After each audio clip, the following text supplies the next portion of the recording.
A woman in disguise walks into a trap she built for herself. But the monster she's trying to scare away sees straight through her costume and refuses to let her go.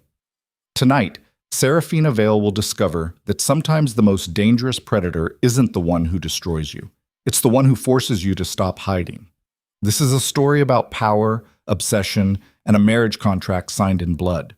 If you want to know how an invisible girl became a mafia queen, stay until the end and drop a comment with your city so I can see how far this story travels. Let's begin. Bam. Rain hammered against the stained windows of the cramped apartment like fists demanding entry. Serafina Vale sat hunched over a cracked vanity mirror, painting thick layers of greasy foundation across her skin with the practiced precision of someone who'd spent years perfecting the art of disappearing. The cheap makeup smelled like chemicals and desperation. She smeared it on anyway. 24 years old, and she still didn't recognize her own reflection. Tonight, that was the point. She reached for the oversized glasses, framed so hideous they looked like something pulled from a dumpster behind an optometrist's office, and shoved them onto her face. The prescription was wrong, everything blurred at the edges. Perfect. She pulled on the mustard yellow sweater her father had bought her 3 years ago, the one that scratched her skin raw and hung off her shoulders like a punishment. The color made her look sick, jaundiced, forgettable. Exactly what she needed. "Serafina!" Her father's voice cracked through the thin apartment walls like a whip. "You better not embarrass me tonight." She didn't answer. Marco Vela had already done enough embarrassing for both of them. The man had gambled away everything their family owned. The house in the hills, her mother's jewelry, the last shreds of dignity they had left.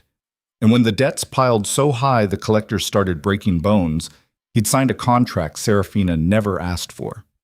A marriage arrangement with a man she'd never met, a man whose name people whispered in alleys and courtrooms with the same trembling reverence reserved for hurricanes and terminal diagnoses.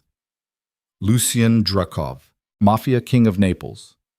Crime lord, executioner in expensive suits. Her father had sold her to a monster to save his own worthless skin. Serafina clenched her jaw so hard her teeth ached. She grabbed the lipstick, a shade of brown so ugly it looked like mud, and smeared it across her mouth. The face staring back at her from the mirror wasn't beautiful. It wasn't striking. It was deliberately, aggressively unremarkable. If she looked pathetic enough, maybe the monster would reject her. Maybe she could walk away from this nightmare before it swallowed her whole. The restaurant Loro sat in the heart of Naples like a jewel box designed to intimidate. Marble floors, crystal chandeliers, white tablecloths so crisp they looked like they'd cut your fingers if you touched them wrong. Serafina stepped through the golden doors and immediately felt the weight of every eye in the room. Not because she was beautiful, because she was ridiculous. Conversations stuttered, forks hovered midair. A woman in a diamond necklace actually gasped. Serafina kept her chin down and her shoulders hunched, shuffling toward the private dining area in the back like someone walking toward their own execution. The maitre d' looked at her like she'd tracked mud across his pristine floor. "Miss Vale?" His voice dripped with disdain. "Yes. This way." He led her past tables filled with Naples' elite, politicians, businessmen, socialites dripping in wealth, and she felt their judgment like knives pressed against her spine. The mustard sweater itched, the glasses slipped down her nose. She shoved them back up with a trembling hand. The private room was quieter, darker. A single table sat beneath a low-hanging chandelier, and the chair facing the door was empty. Waiting. Serafina sat down and tried to steady her breathing. Her palms were sweating. She wiped them on the ugly sweater and immediately regretted it because now the fabric clung to her damp skin and made everything worse. Then the air in the restaurant changed. It was subtle at first. A shift in the atmosphere, like the moment before lightning strikes. Conversations outside the private room died mid-sentence. Silverware stopped clinking.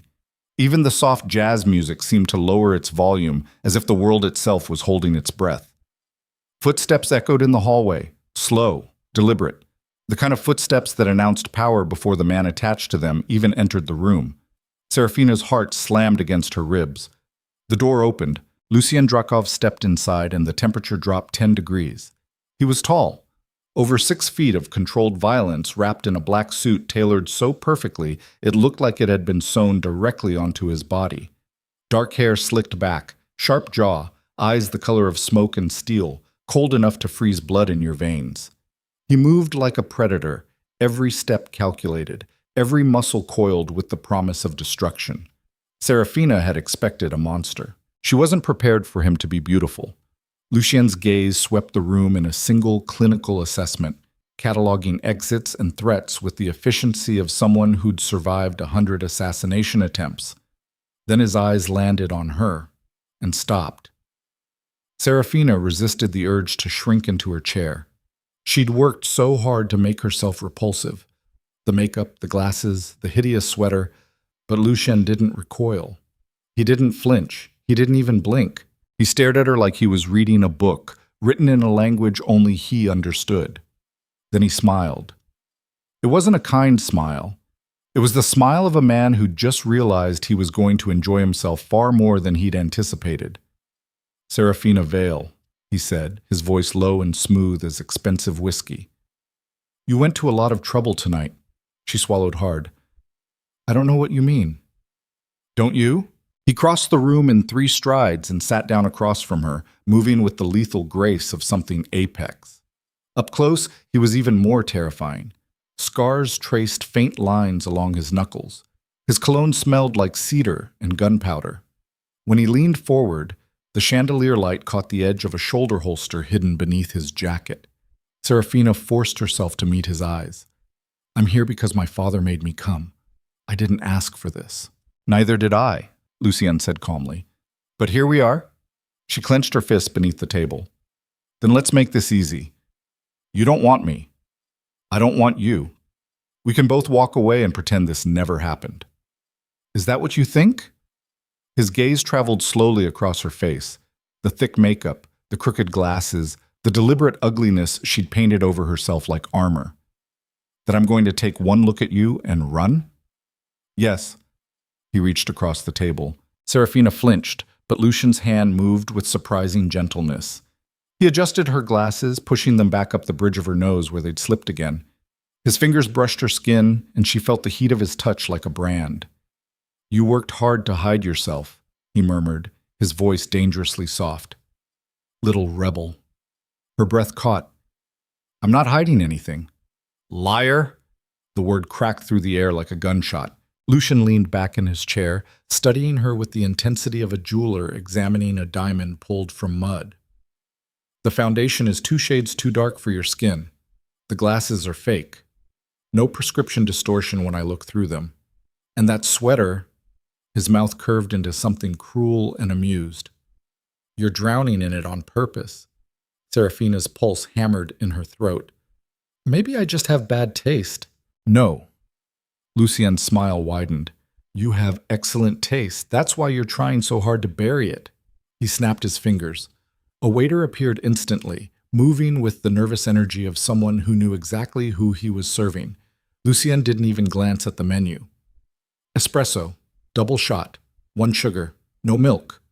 The waiter scurried away. Serafina stared. "How did you know how you take your coffee?" Lucien tilted his head. "I make it my business to know everything about the people who matter to me." "I don't matter to you. You don't even know me." "Not yet." His eyes glittered with something dark and possessive. "But I will." The waiter returned with the espresso and set it in front of Serafina with trembling hands. She stared at the cup. It was exactly how she liked it. Exactly. Down to the single sugar cube balanced on the saucer. Her stomach twisted. "Drink," Lucien ordered softly. She didn't move. "Are you afraid I poisoned it?" "No." Serafina lifted her chin. "I'm afraid you're insane." Lucien laughed, a low, genuine sound that somehow made him even more terrifying. "You're not the first person to think that, but you're the first one brave enough to say it to my face." He leaned forward again, elbows on the table, close enough that she could see the flecks of silver in his gray eyes, close enough to count the faint scars along his jaw. "Let me tell you what's going to happen, Serafina," he said, his voice dropping to a whisper that felt like a blade pressed against her throat. "You're going to stop pretending you're something you're not. You're going to take off that ugly makeup and those ridiculous glasses. You're going to step out of the shadows you've been hiding in for God knows how long. And if I refuse, you won't. You're very confident for someone who just met me. I'm confident because I see what you don't. Lucienne reached out and traced one finger along the edge of her jaw so lightly it barely registered as touch. Diamonds still shine in the dark, little rebel, even when you bury them in mud. Serafina jerked back like she'd been burned. Don't touch me. You're going to be my wife, Lucian said calmly. I'll touch you whenever I want. Rage ignited in her chest, hot and wild and reckless. You don't own me. Not yet. He stood, buttoning his jacket with the same precision he did everything else. But your father signed a contract, and I always collect what's owed. He dropped a stack of cash on the table, more money than Serafina had seen in months, and started toward the door. Then he paused, turned back. One more thing, Lucian said, his voice soft and deadly.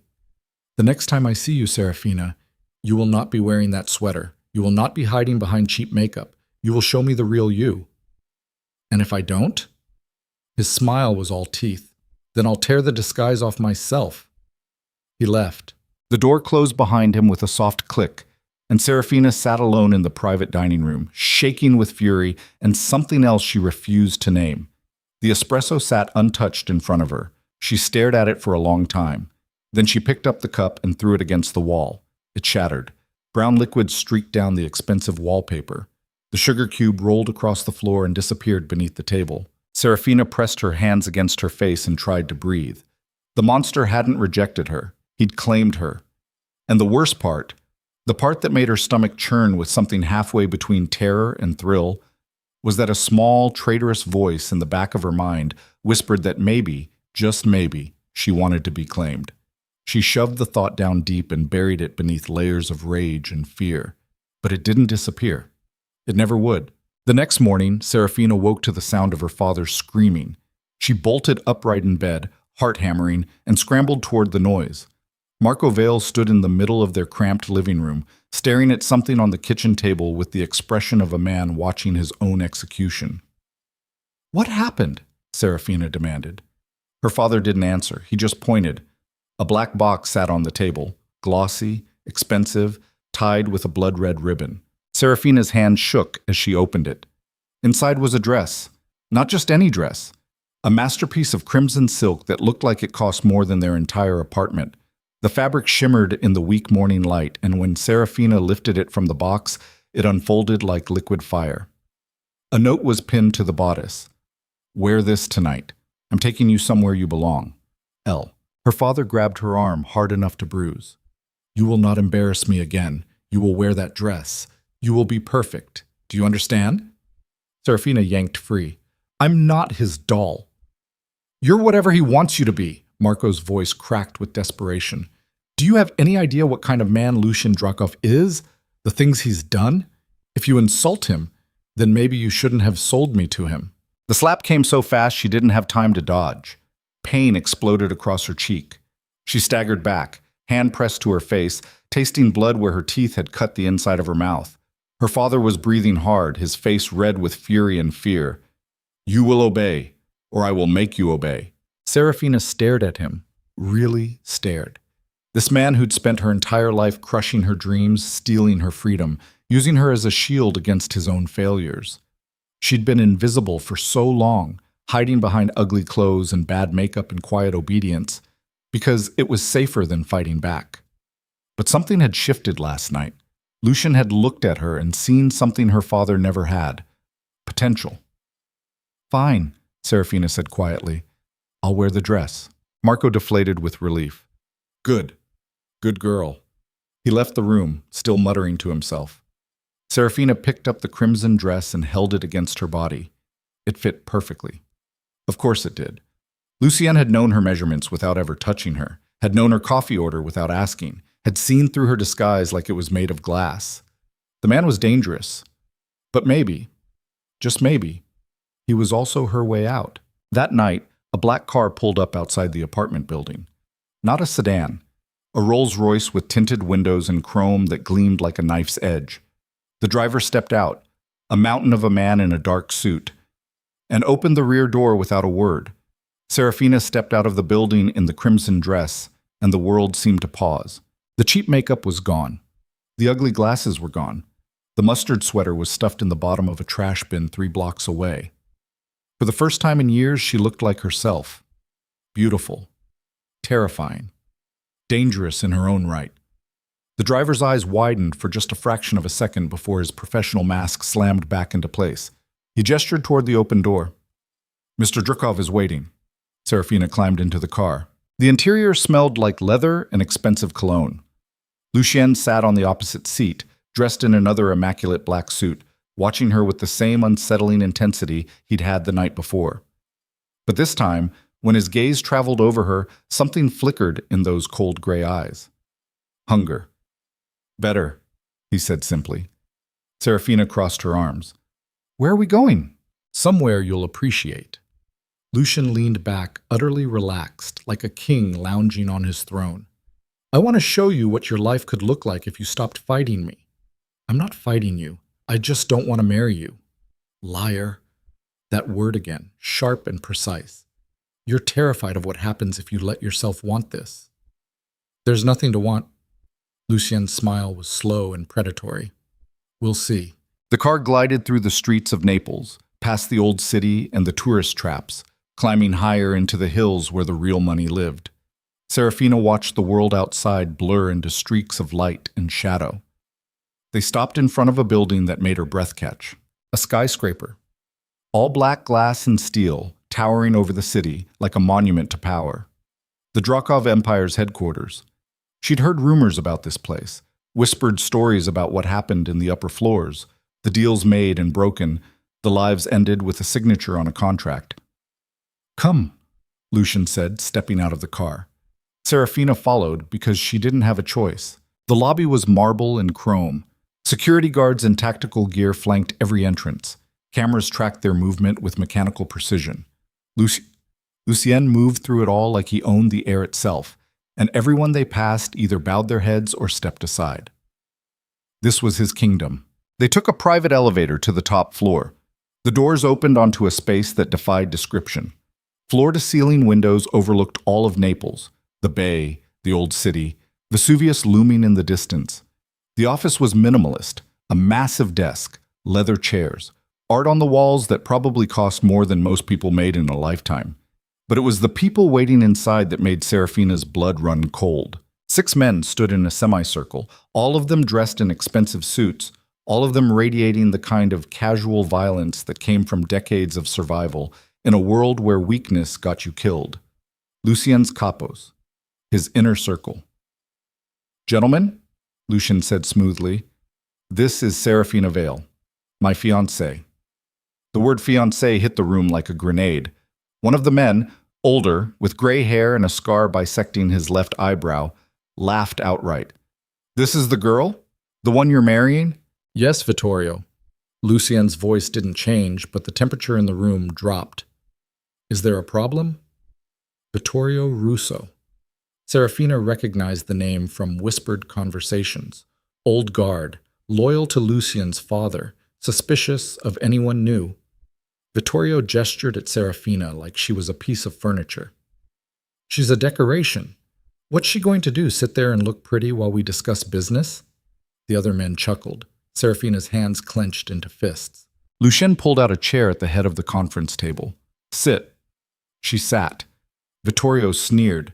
"Adorable." "Proceed," Lucien said, settling into his own chair. "What's the status of the shipment?"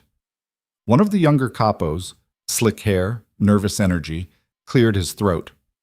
"The artifacts arrived this morning, 20 crates, everything from the museum job in Rome. And the buyer? Still negotiating, but we're looking at scrapping most of it. Easier to melt down and sell the materials." Serafina's head snapped up. "You're going to melt them down?" Every eye in the room turned to her. Vittorio's sneer widened. "Did someone ask for your opinion, sweetheart?" "No." Serafina stood, her heart pounding. "But I'm giving it anyway." Lucien leaned back in his chair, a faint smile playing at the corners of his mouth. "I'm listening." She took a breath. This was insane. These men could kill her without breaking a sweat, But something about the casual way they talked about destroying priceless art made her blood boil. Those artifacts, Serafina said slowly, are worth significantly more intact than melted down. If you're talking about the shipment, I think you are. Renaissance bronzes, Byzantine manuscripts, Roman glass, you'd be destroying millions in value. Vittorio scoffed.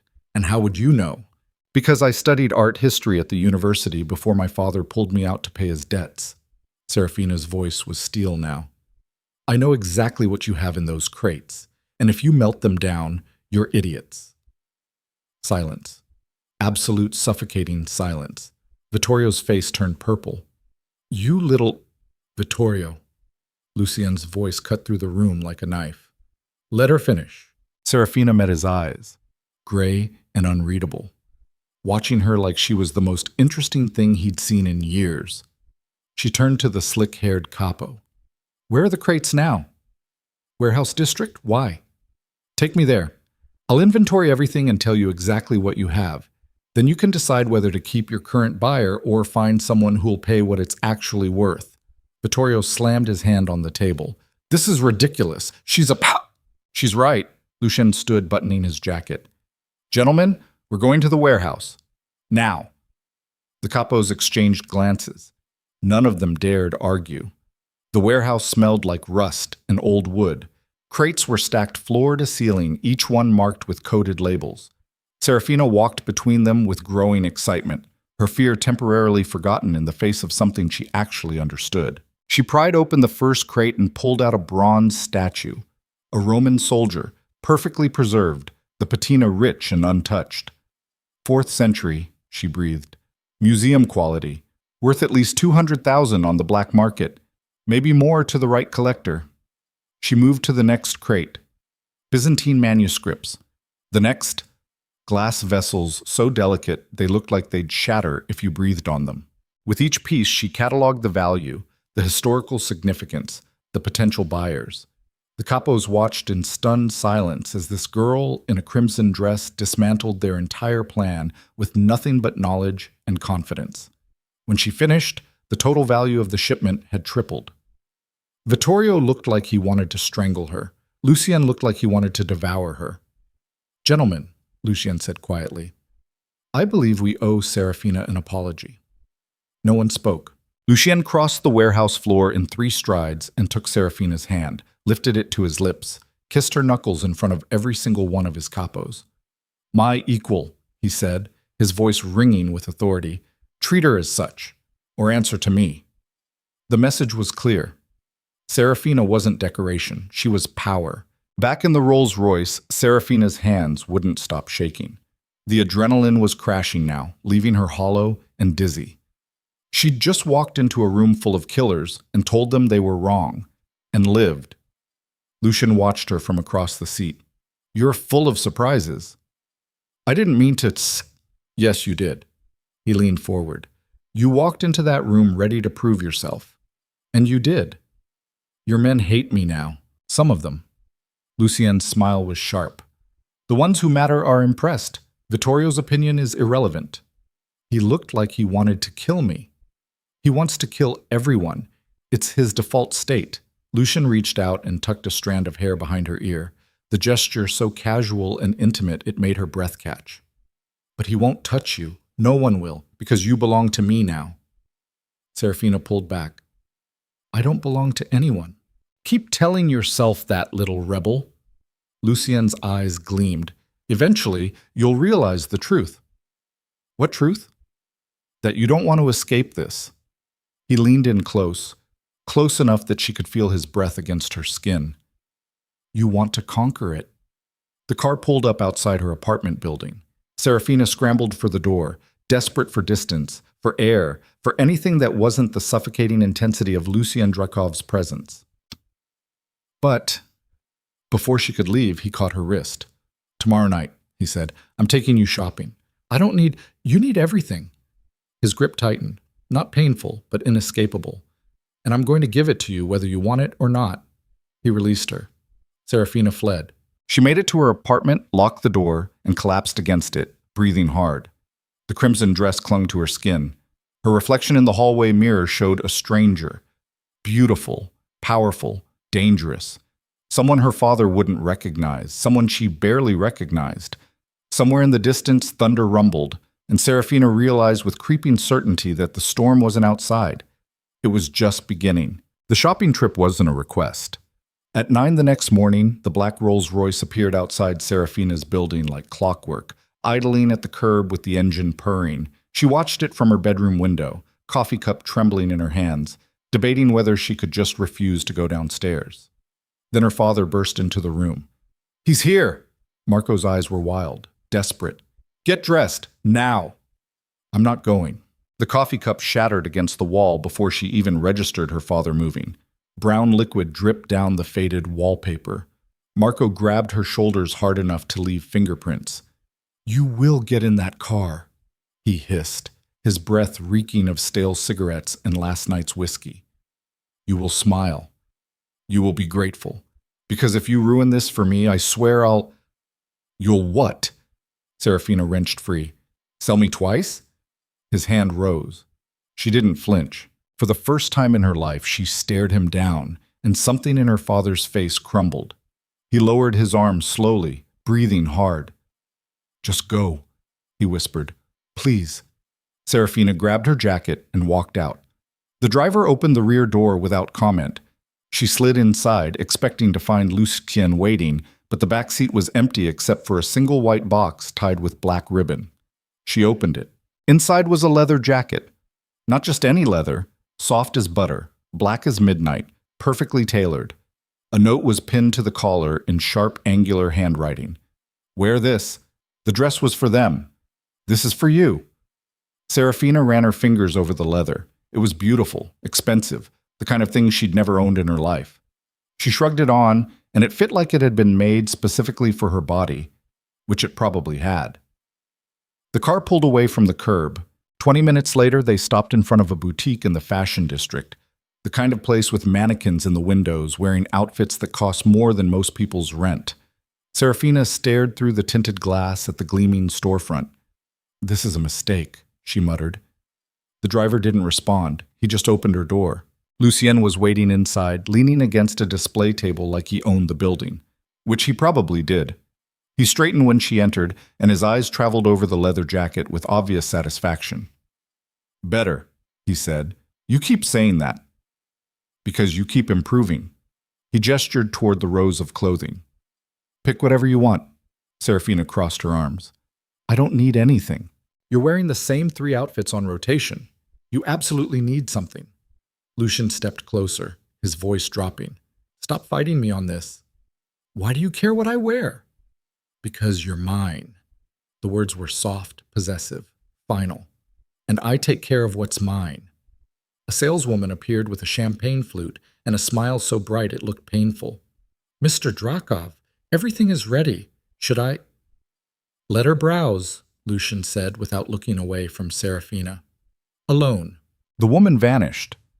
Serafina walked through the boutique like she was navigating a minefield. Everything was beautiful. Everything was terrifying. Silk blouses that probably cost more than her father's monthly gambling losses. Jeans that fit like they'd been engineered by scientists. Dresses in colors she'd forgotten existed. She reached out to touch a deep green sweater, cashmere, impossibly soft, and pulled her hand back like it had burned her. "What are you afraid of?" Lucien's voice came from directly behind her. She spun around. He'd followed her silently through the racks, watching. "I'm not afraid." "Liar." He pulled the green sweater off the rack and held it up against her. "This would look stunning on you." "I don't want it." "Why not?" "Because—" Serafina's throat tightened. "Because the moment I put on clothes like this, I stop being invisible. People see me, and when people see me, they expect things." Lucien's expression softened almost imperceptibly. "What things?" "Perfection. Performance. They expect me to be something I'm not." "No." He set the sweater aside and cupped her face with both hands, forcing her to meet his eyes. "They expect you to be exactly what you are, and you're terrified they'll like it." The words hit like a punch to the sternum. Serafina jerked away, blinking hard against the sudden sting in her eyes. "You don't know anything about me. I know you've spent your entire life making yourself small because it was safer than being seen. Lucian's voice was relentless, cutting through every defense she'd built. I know your father crushed every dream you ever had. I know you're brilliant and furious and so goddamn beautiful it makes my chest hurt to look at you. She stared at him. Why are you doing this? Because someone should have done it years ago. He turned and called to the saleswoman. We'll take everything in her size. Have it delivered to my penthouse. Lucien, no arguments.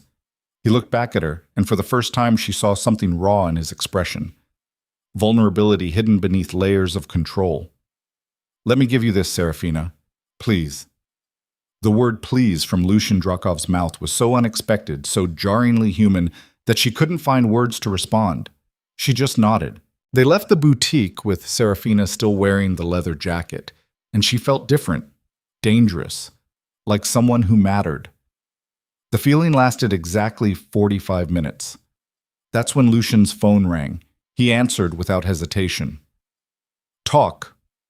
Serafina watched his expression shift, from neutral to sharp to something cold and lethal. When he hung up, his jaw was tight. Change of plans, he said. We're going to the docks. Why? Because someone just tried to kill one of my shipments. His eyes were ice. And I need to find out who. The shipping docks sprawled across the industrial waterfront like a graveyard of steel. Containers stacked 3 stories high, rusted and graffitied, cast long shadows in the afternoon sun. Lucien's car pulled into a warehouse complex surrounded by chain-link fence and armed guards. Serafina climbed out behind him, and the air tasted like salt and diesel. Stay close, Lucian ordered. She did. Inside the main warehouse, chaos. Men shouted in Italian, moving crates and checking inventory. Lucien walked straight to the center where 3 of his capos stood around a shipping container with its doors torn open. Vittorio Russo saw them coming and sneered. Brought your decorator to a crime scene? Lucien ignored him. Status, one of the younger capo, the same slick-haired man from the meeting, gestured at the container. Someone sabotaged the hydraulics. When we opened it, half the shipment was crushed. We lost $2 million in product. Who knew the route? Only inner circle. Which means... The capo hesitated. Which means we have a leak, Lucien finished. His voice was calm, but Serafina could see the violence simmering beneath the surface. Find them. Vittorio stepped forward. I'll handle the interrogations. No. Lucien turned to Serafina. She will. Every head in the warehouse swiveled toward her. Serafina's stomach dropped. What? You have a sharp eye, Lucian said. You notice things other people miss. Walk through the container. Tell me what doesn't belong. I'm not a detective. You're whatever I need you to be. His eyes locked onto hers. Do this. It wasn't a request. Serafina stepped into the container on shaking legs. The interior was a disaster. Crushed crates, broken glass, twisted metal. But as she moved deeper into the wreckage, something caught her eye. A tool. Hydraulic wrench. Standard issue. Except it had a marking on the handle. Small. Almost invisible. A serial number. She picked it up carefully and walked back out. This was left behind. Lucian took the wrench, examined it. Track the serial, now. The slick-haired capo pulled out his phone, fingers flying. 30 seconds later, his face went pale. It's registered to Alessandro Conti. The name dropped into the warehouse like a grenade. Alessandro Conti, one of Lucien's mid-level capos. Ambitious, ruthless, always angling for more power. Vittorio's face twisted with rage. That traitorous little... Where is he? Lucien's voice was glacial. His club, downtown. Lucien turned and walked toward the exit. Serafina hurried after him. What are you going to do? What I always do, Lucian said without breaking stride. Remove the problem. The nightclub Inferno pulsed with bass so heavy it rattled Serafina's ribs. Neon lights cut through the darkness. Red, purple, electric blue. Bodies packed the dance floor in a writhing mass of heat and sweat and desperation. Lucien walked through the crowd like Moses parting the Red Sea. People scrambled out of his way instinctively, sensing predator. Alessandro Conti sat in the VIP section on the second floor, surrounded by women and expensive bottles, laughing. He was young, maybe 30, handsome in a slick, dangerous way. Gold watch, designer suit, the kind of man who thought he was untouchable. He saw Lucien and went pale. "Boss?" Alessandro stood quickly, forcing a smile. "What brings you—" Lucien punched him in the throat. Conti went down choking, hands clutching his crushed windpipe. The women scattered with shrieks. Lucien dragged him up by the collar and slammed him against the VIP table hard enough to crack the wood. "You sabotaged my shipment," Lucien said conversationally. "I don't know what—" Lucien drove his knee into Conti's ribs. Bone cracked. Conti screamed. Serafina stood frozen at the edge of the VIP section, watching. She should have been horrified, terrified, but something dark and primal in her chest whispered good. This man had tried to hurt Lucien, and Lucien was hers. The thought shocked her so badly she almost missed what happened next. Conti gasped out words between broken breaths. "Wasn't me. I was paid. Russians. They wanted you distracted." Lucien went very still. "Distracted from what?" "I don't know, I swear. You're lying." Lucien reached into his jacket. Serafina moved without thinking. She stepped forward, put her hand on Lucien's arm. "Wait." Every eye in the VIP section turned to her. Lucien's hand was wrapped around a gun. She could feel the cold metal through his jacket, feel the tension in his muscles, coiled and ready to kill. "Let me talk to him," Serafina said quietly. "Why?" "Because you're too angry, and angry people make mistakes." Lucien stared at her for a long, dangerous moment. Then he stepped back. Serafina crouched down so she was eye level with Alessandro Conti. Blood dripped from his mouth. His ribs were definitely broken, but his eyes were sharp with calculation. "You're working with the Russians," she said calmly. "But you're not loyal to them. You're loyal to yourself." Conti tried to laugh. It came out as a wheeze. "So here's what's going to happen," Serafina continued. "You're going to tell us everything they told you, every detail, every plan, and in exchange, Lucien lets you walk out of here alive. And if I don't?" Serafina leaned in close. "Then I'll quote Dante to you while he puts bullets in your kneecaps. Abandon all hope, ye who enter here. The inferno. Fitting, don't you think?" Conti's face went gray. He talked. The Russians were planning a hostile takeover, 3 major syndicates working together. They'd been sabotaging Lucien's operations for months, slow, methodical, designed to look like bad luck. The crushed shipment was just the latest move. The real strike was coming in 72 hours, a coordinated attack on Lucien's financial assets, his legitimate businesses, his political connections, everything that kept the Drukov empire standing. When Conti finished talking, Lucien pulled out his phone and made 3 calls. By the time he hung up, countermeasures were already in motion. He looked down at Conti. "You have 10 seconds to disappear. If I ever see you in Naples again, I'll kill you slowly." Conti scrambled to his feet and ran. Lucien turned to Serafina. "That was either very smart or very stupid. Which do you think?" "I haven't decided yet." He holstered his gun and took her hand. "Come on, we're leaving." They made it halfway to the exit before the explosion tore through the back wall. The blast wave hit like a physical force. Serafina went flying, ears ringing, vision whiting out. She hit the floor hard and tasted blood. Screams erupted around her. Smoke poured through the club in choking clouds. Someone grabbed her arm. Lucien. His face was cut and bleeding, but his grip was iron. He hauled her to her feet and dragged her toward the emergency exit. Behind them, the building groaned. Fire licked up the walls. They burst out into the alley just as the ceiling collapsed. Serafina couldn't hear anything except ringing. Her lungs burned. Lucien shoved her against the brick wall, checking her for injuries with hands that shook almost imperceptibly. "You're bleeding," she managed to say. "So are you." His driver appeared with the car, tires screeching. They piled into the back seat as gunfire erupted from somewhere down the alley. The Rolls-Royce peeled out, bulletproof windows absorbing impacts with dull thuds. Serafina pressed her hands to her ears, trying to stop the ringing. Lucien pulled her against his chest, one arm wrapped around her shoulders. the other hand still gripping his gun. "They tried to kill us," she whispered. "They failed." His voice was raw. "They'll regret it." The car took them to Lucien's penthouse. Serafina had never seen it before. A fortress of glass and steel perched 50 floors above Naples, the entire city spread out below like a kingdom waiting to be conquered. Lucien led her inside, through the main living area with its minimalist furniture and floor-to-ceiling windows, down a hallway to a bedroom bigger than her entire apartment. "Sit," he ordered, pointing at the bed. She sat. He disappeared into the bathroom and returned with a first aid kit. Then he crouched in front of her and started cleaning the cuts on her face with antiseptic that stung like fire. Serafina hissed, "Hold still." "You're not exactly gentle." "I'm keeping you alive." Gentle is optional. But his touch was careful, methodical.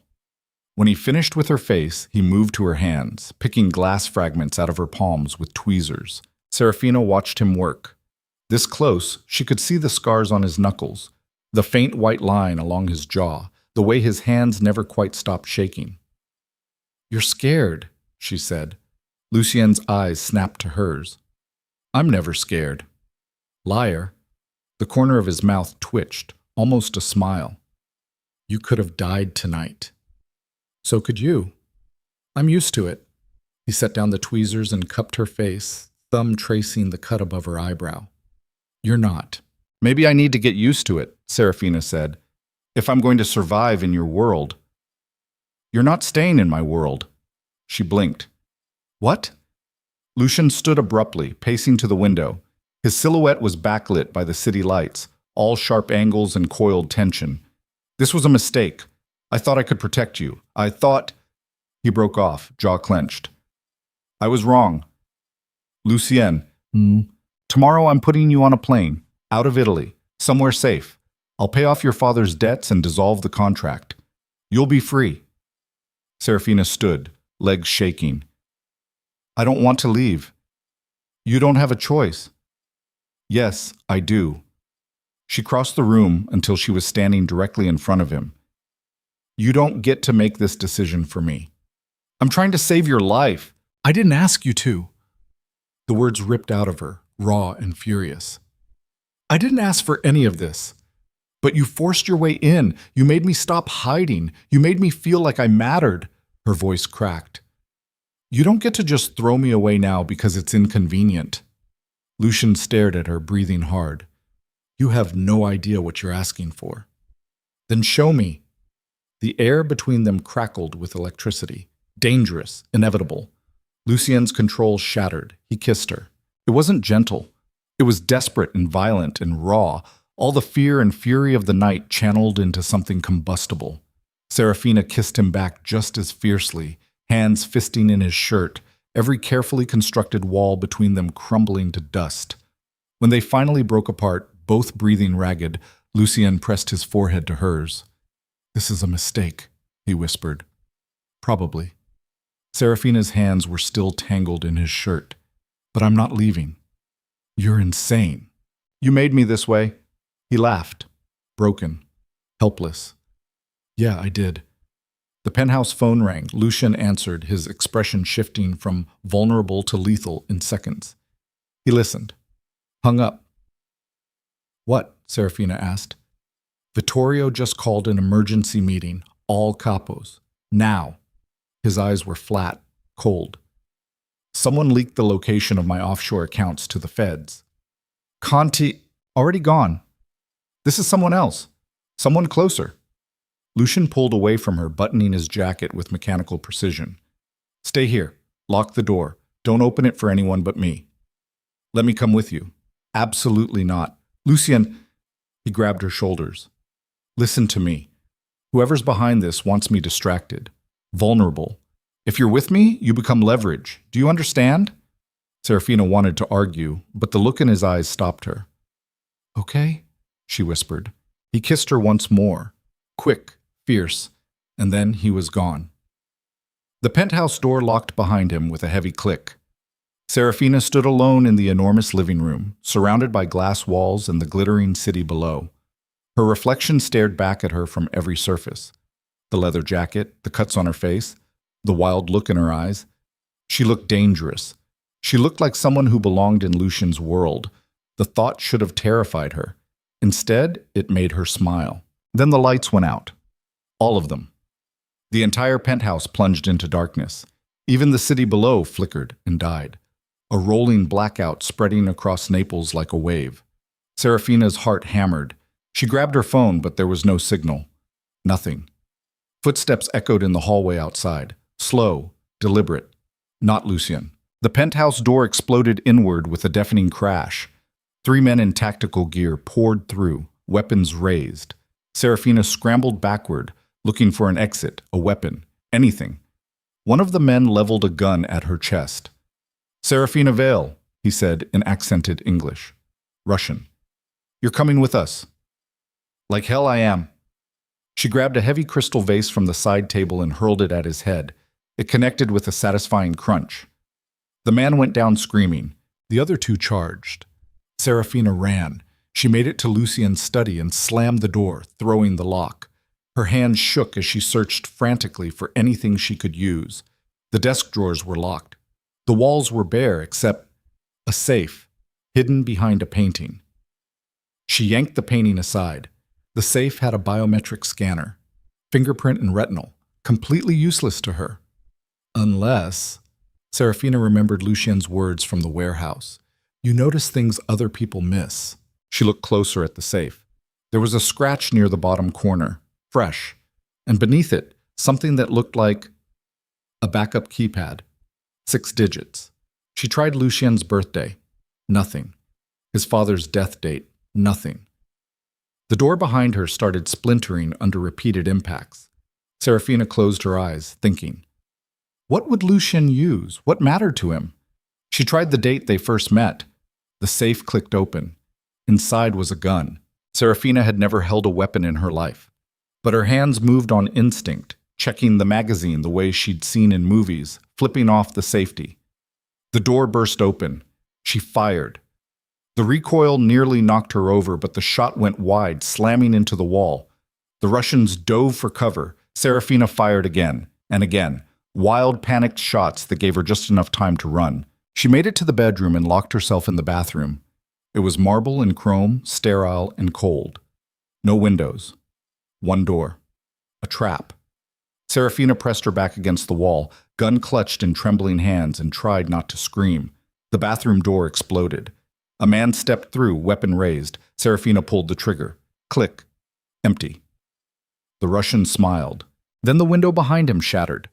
A figure swung through on a repelling line, landed in a crouch, and put 3 bullets in the Russian's chest before he could react.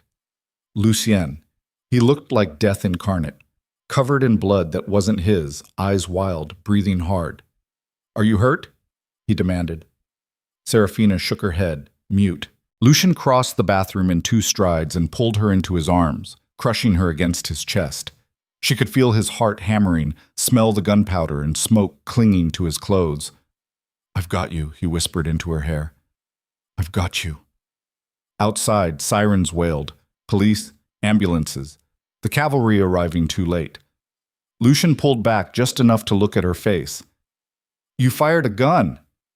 "I missed." "You tried. That's what matters." His thumb brushed her cheek. "You're not running." "No." Serafina met his eyes. "I'm not." And in that moment, standing in a bathroom surrounded by broken glass and blood, Serafina realized the truth. She'd crossed a line tonight, fired a weapon, defended his home, chose his world over the safety of invisibility. There was no going back. Lucian seemed to realize it too. His expression shifted, relief and resignation and something darker, hungrier. "Then we do this together," he said. "Together," Serafina agreed. He kissed her like she was oxygen, and he'd been drowning. And somewhere in the shattered penthouse, surrounded by evidence of the war that had just begun, Serafina Vale stopped being a victim. She became a weapon. The penthouse looked like a war zone. Serafina stood in the center of the shattered living room as dawn broke over Naples, painting the destruction in shades of gray and gold. Bullet holes scarred the walls. Blood stained the marble floors. The floor-to-ceiling windows were spider-webbed with cracks where bodies had slammed against them. 3 dead Russians, 2 unconscious, one who'd managed to escape before Lucian's security team arrived. Lucien paced near those windows, phone pressed to his ear, issuing orders in rapid-fire Italian. His shirt was torn and bloody. A cut above his left eye dripped steadily, but he didn't seem to notice. Serafina's hands wouldn't stop shaking.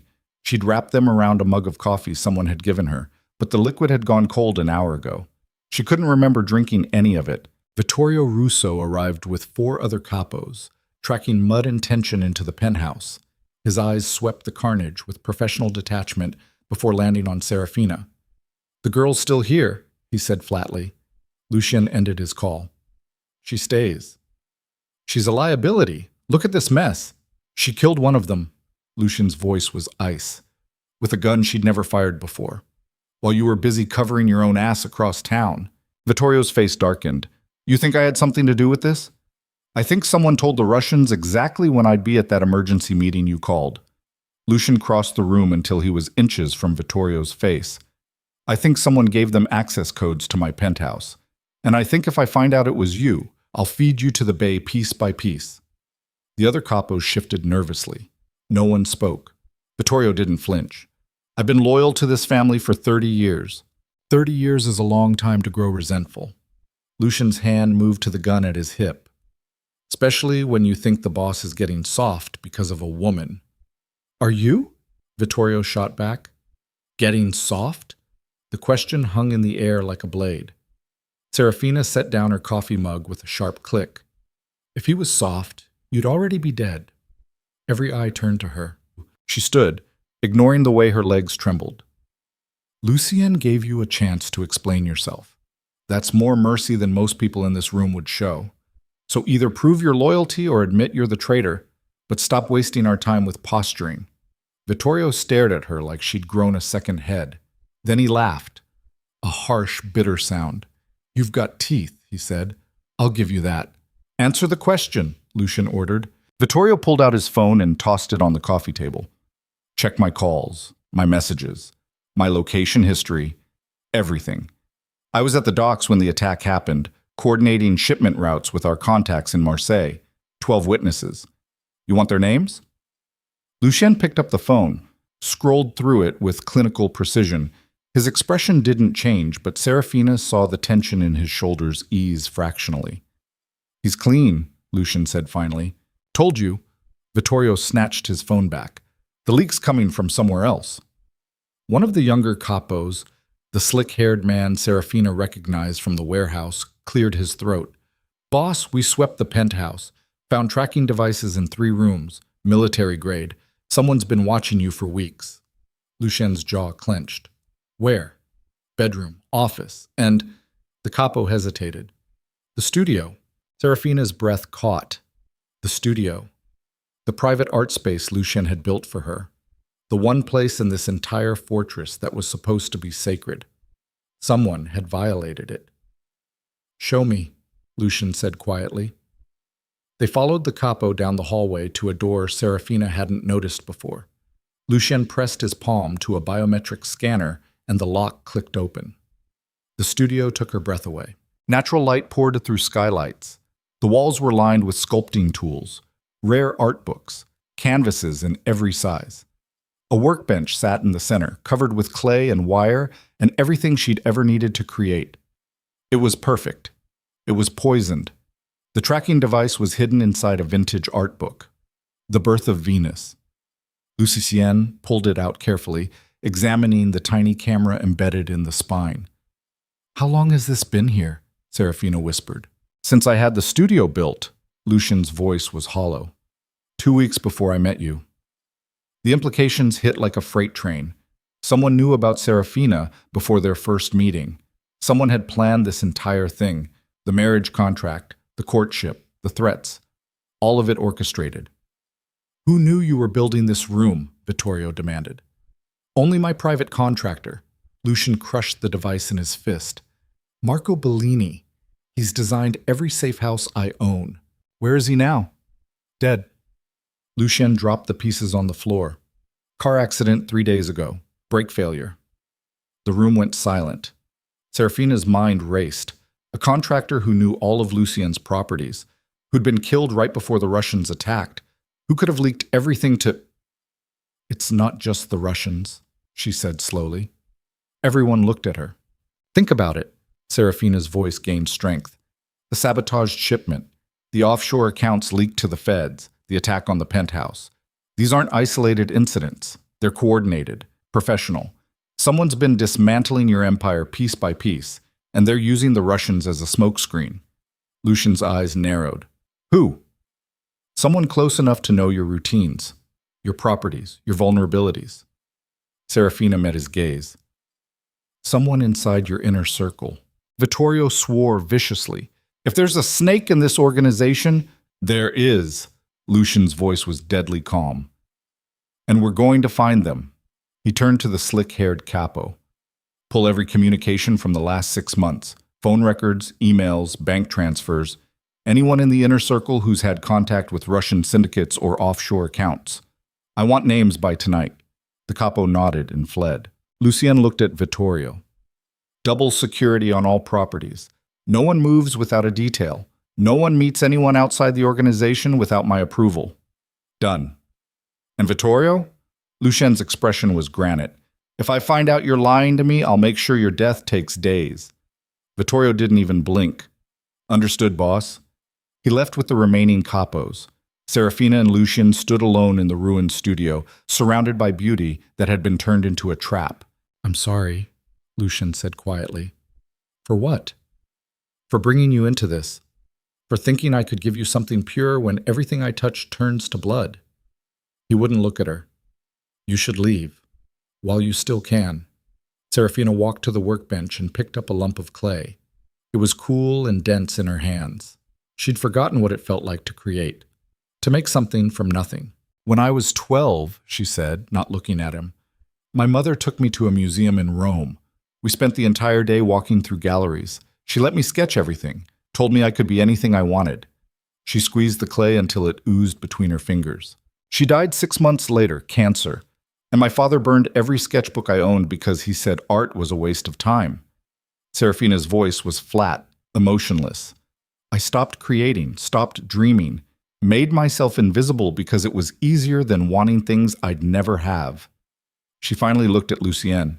Then you came along and built me this studio, gave me permission to want again. And yes, someone used it to spy on you. Yes, it's tainted now. She set the clay down gently. But it's still the most beautiful thing anyone's ever done for me. Lucien crossed the room in 3 strides and kissed her like she was the last solid thing in a collapsing world. Serafina kissed him back just as desperately, tasting blood and fear and something that felt dangerously close to love. When they broke apart, his forehead rested against hers. Stay, he whispered. Please. I'm not going anywhere. His phone buzzed. Lucien checked it and his entire body went rigid. What? Serafina asked. The capo found something. His voice was strange, hollow. We need to go, now. They took the private elevator down to Lucien's underground garage. The slick-haired capo was waiting next to an armored SUV, tablet in hand, looking like he'd seen a ghost. Show me, Lucien ordered. The capo handed over the tablet. Bank transfers, offshore account in the Caymans. It's been active for 8 months. Lucien scrolled through the data, his expression growing darker with each line. Serafina leaned over his shoulder, trying to make sense of the numbers. Then she saw the account name. Marco Vele. Her father. The world tilted sideways. No, Serafina breathed. That's not... He wouldn't... 8 months ago, your father received 2 million euros from a shell corporation tied to the Russian syndicate. Lucien's voice was clinical, detached. He's been feeding them information ever since. Locations, schedules, personnel. Serafina grabbed the tablet, scanning frantically. The evidence was damning, deposits matching every major attack on Lucian's empire. Communications timestamps that aligned perfectly with sabotage incidents. Location data showing her father meeting with known Russian operatives. He sold you out, the capo said quietly. Sold you both out. Serafina's legs gave out. She caught herself against the SUV, breathing hard, her vision swimming. Her father hadn't just gambled away their fortune.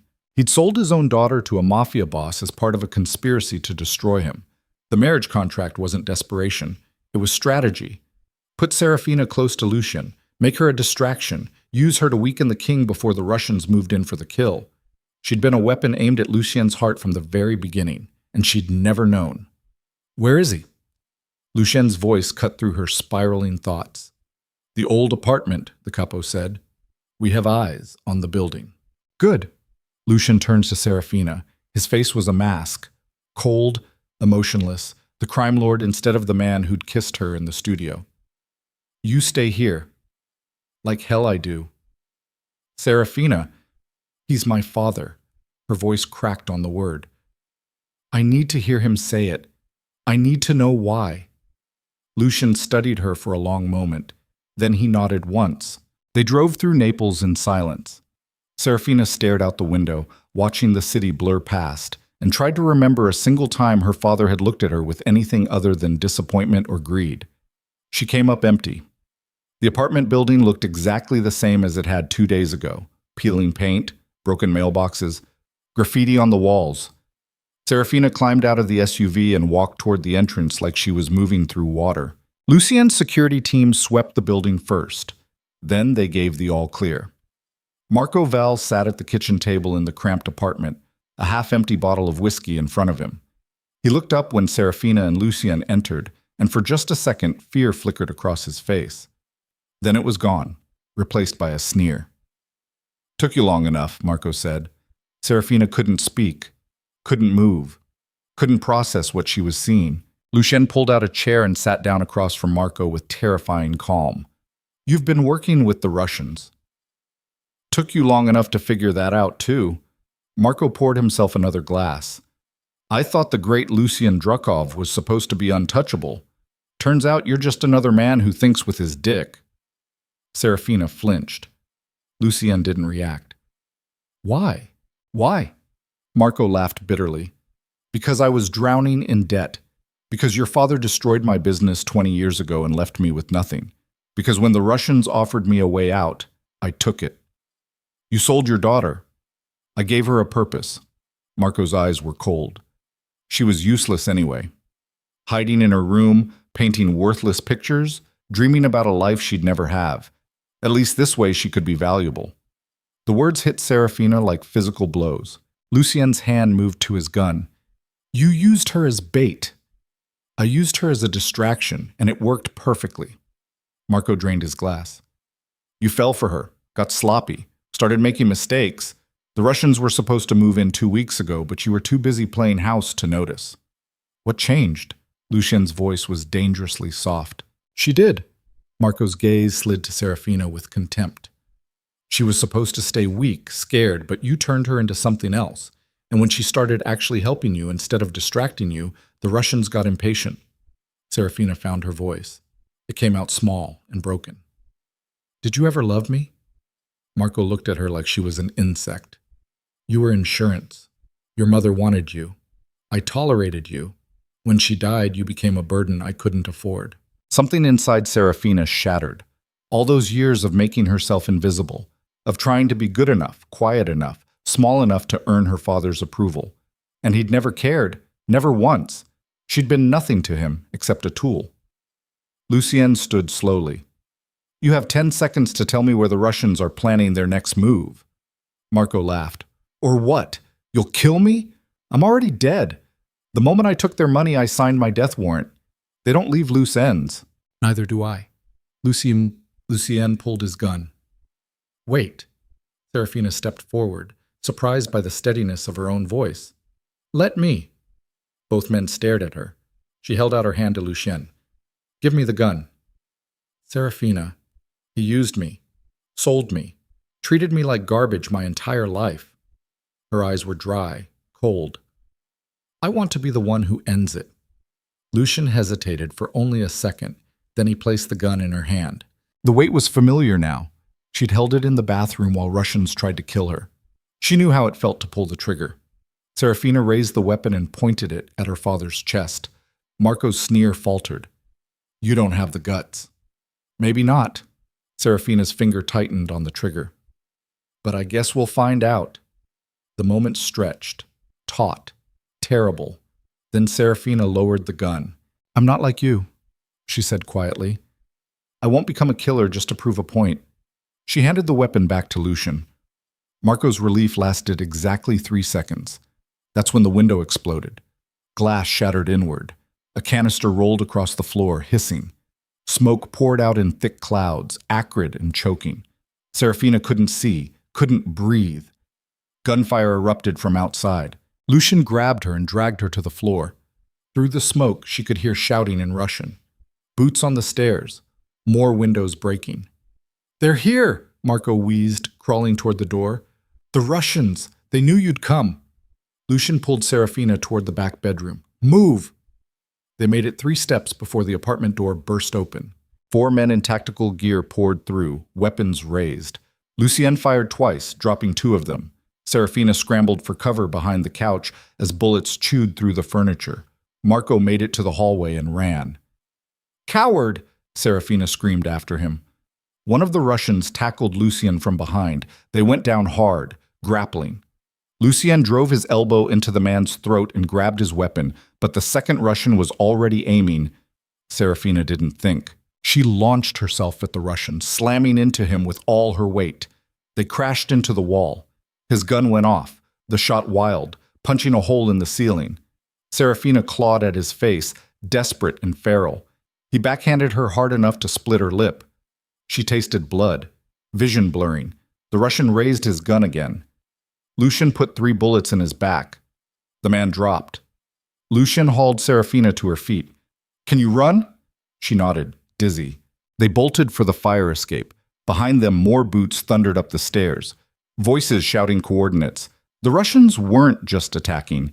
They were surrounding the building. This was a trap, and Marco had led them straight into it. They made it to the roof as helicopters appeared overhead, searchlights cutting through the smoke. Lucien pulled Serafina behind an air conditioning unit, breathing hard. "How many?" she gasped. "Too many." He checked his gun. 4 rounds left. They brought an army. Below, the building was surrounded. Black SUVs blocked every exit. Tactical teams moved with military precision. They were pinned. Lucien pulled out his phone. No signal. Jammed. "We're not getting out of this," Serafina said. "Yes, we are." Lucien grabbed her face with both hands, forcing her to look at him. "I didn't bring you this far to lose you now." "Lucien?" "I love you." The words came out raw, desperate. "I know it's insane. I know we barely know each other. But I love you, Serafina, and I am not letting you die on this roof." Tears burned her eyes. "I love you too." He kissed her once, hard and fierce. Then he stood up, gun raised, and started firing at the helicopters. "What are you doing?" Serafina screamed. "Giving you a chance to run." Lucian didn't look back. "There's a fire escape on the north side. Take it. Get to street level. My people will find you." "I'm not leaving you." "You don't have a choice." He emptied his magazine at the circling helicopters, forcing them back. "Go, now!" Serafina ran. She made it to the north side fire escape, started climbing down, hands slipping on wet metal. Above her, gunfire, shouting, the whump-whump-whump of helicopter blades. She was 3 floors down when the explosion ripped through the roof. The shockwaves slammed her against the building. She clung to the fire escape, ears ringing, and looked up through the smoke. The entire top floor was engulfed in flames. "Lucien!" Her scream tore her throat raw. No answer, just fire, smoke, the screaming of sirens in the distance. Serafina hung there, suspended between earth and inferno, and felt her entire world collapse into ash. Then hands grabbed her from below. She looked down. Vittorio Russo stood on the fire escape landing, flanked by 4 armed men. "Come on," he shouted. "We have to move." "Lucien's up there. He's gone." Vittorio's face was grim. "The boss is gone, and if we don't get you out of here right now, you're next." Serafina let them pull her down, let them shove her into an armored car, let them drive her through chaos and smoke while her mind replayed the same 3 words over and over. "He's gone. He's gone. He's gone." The safe house was an anonymous building in the industrial district. Vittorio dragged her inside and locked the door behind them. His men took up positions at every window. Serafina collapsed on a chair, shaking violently.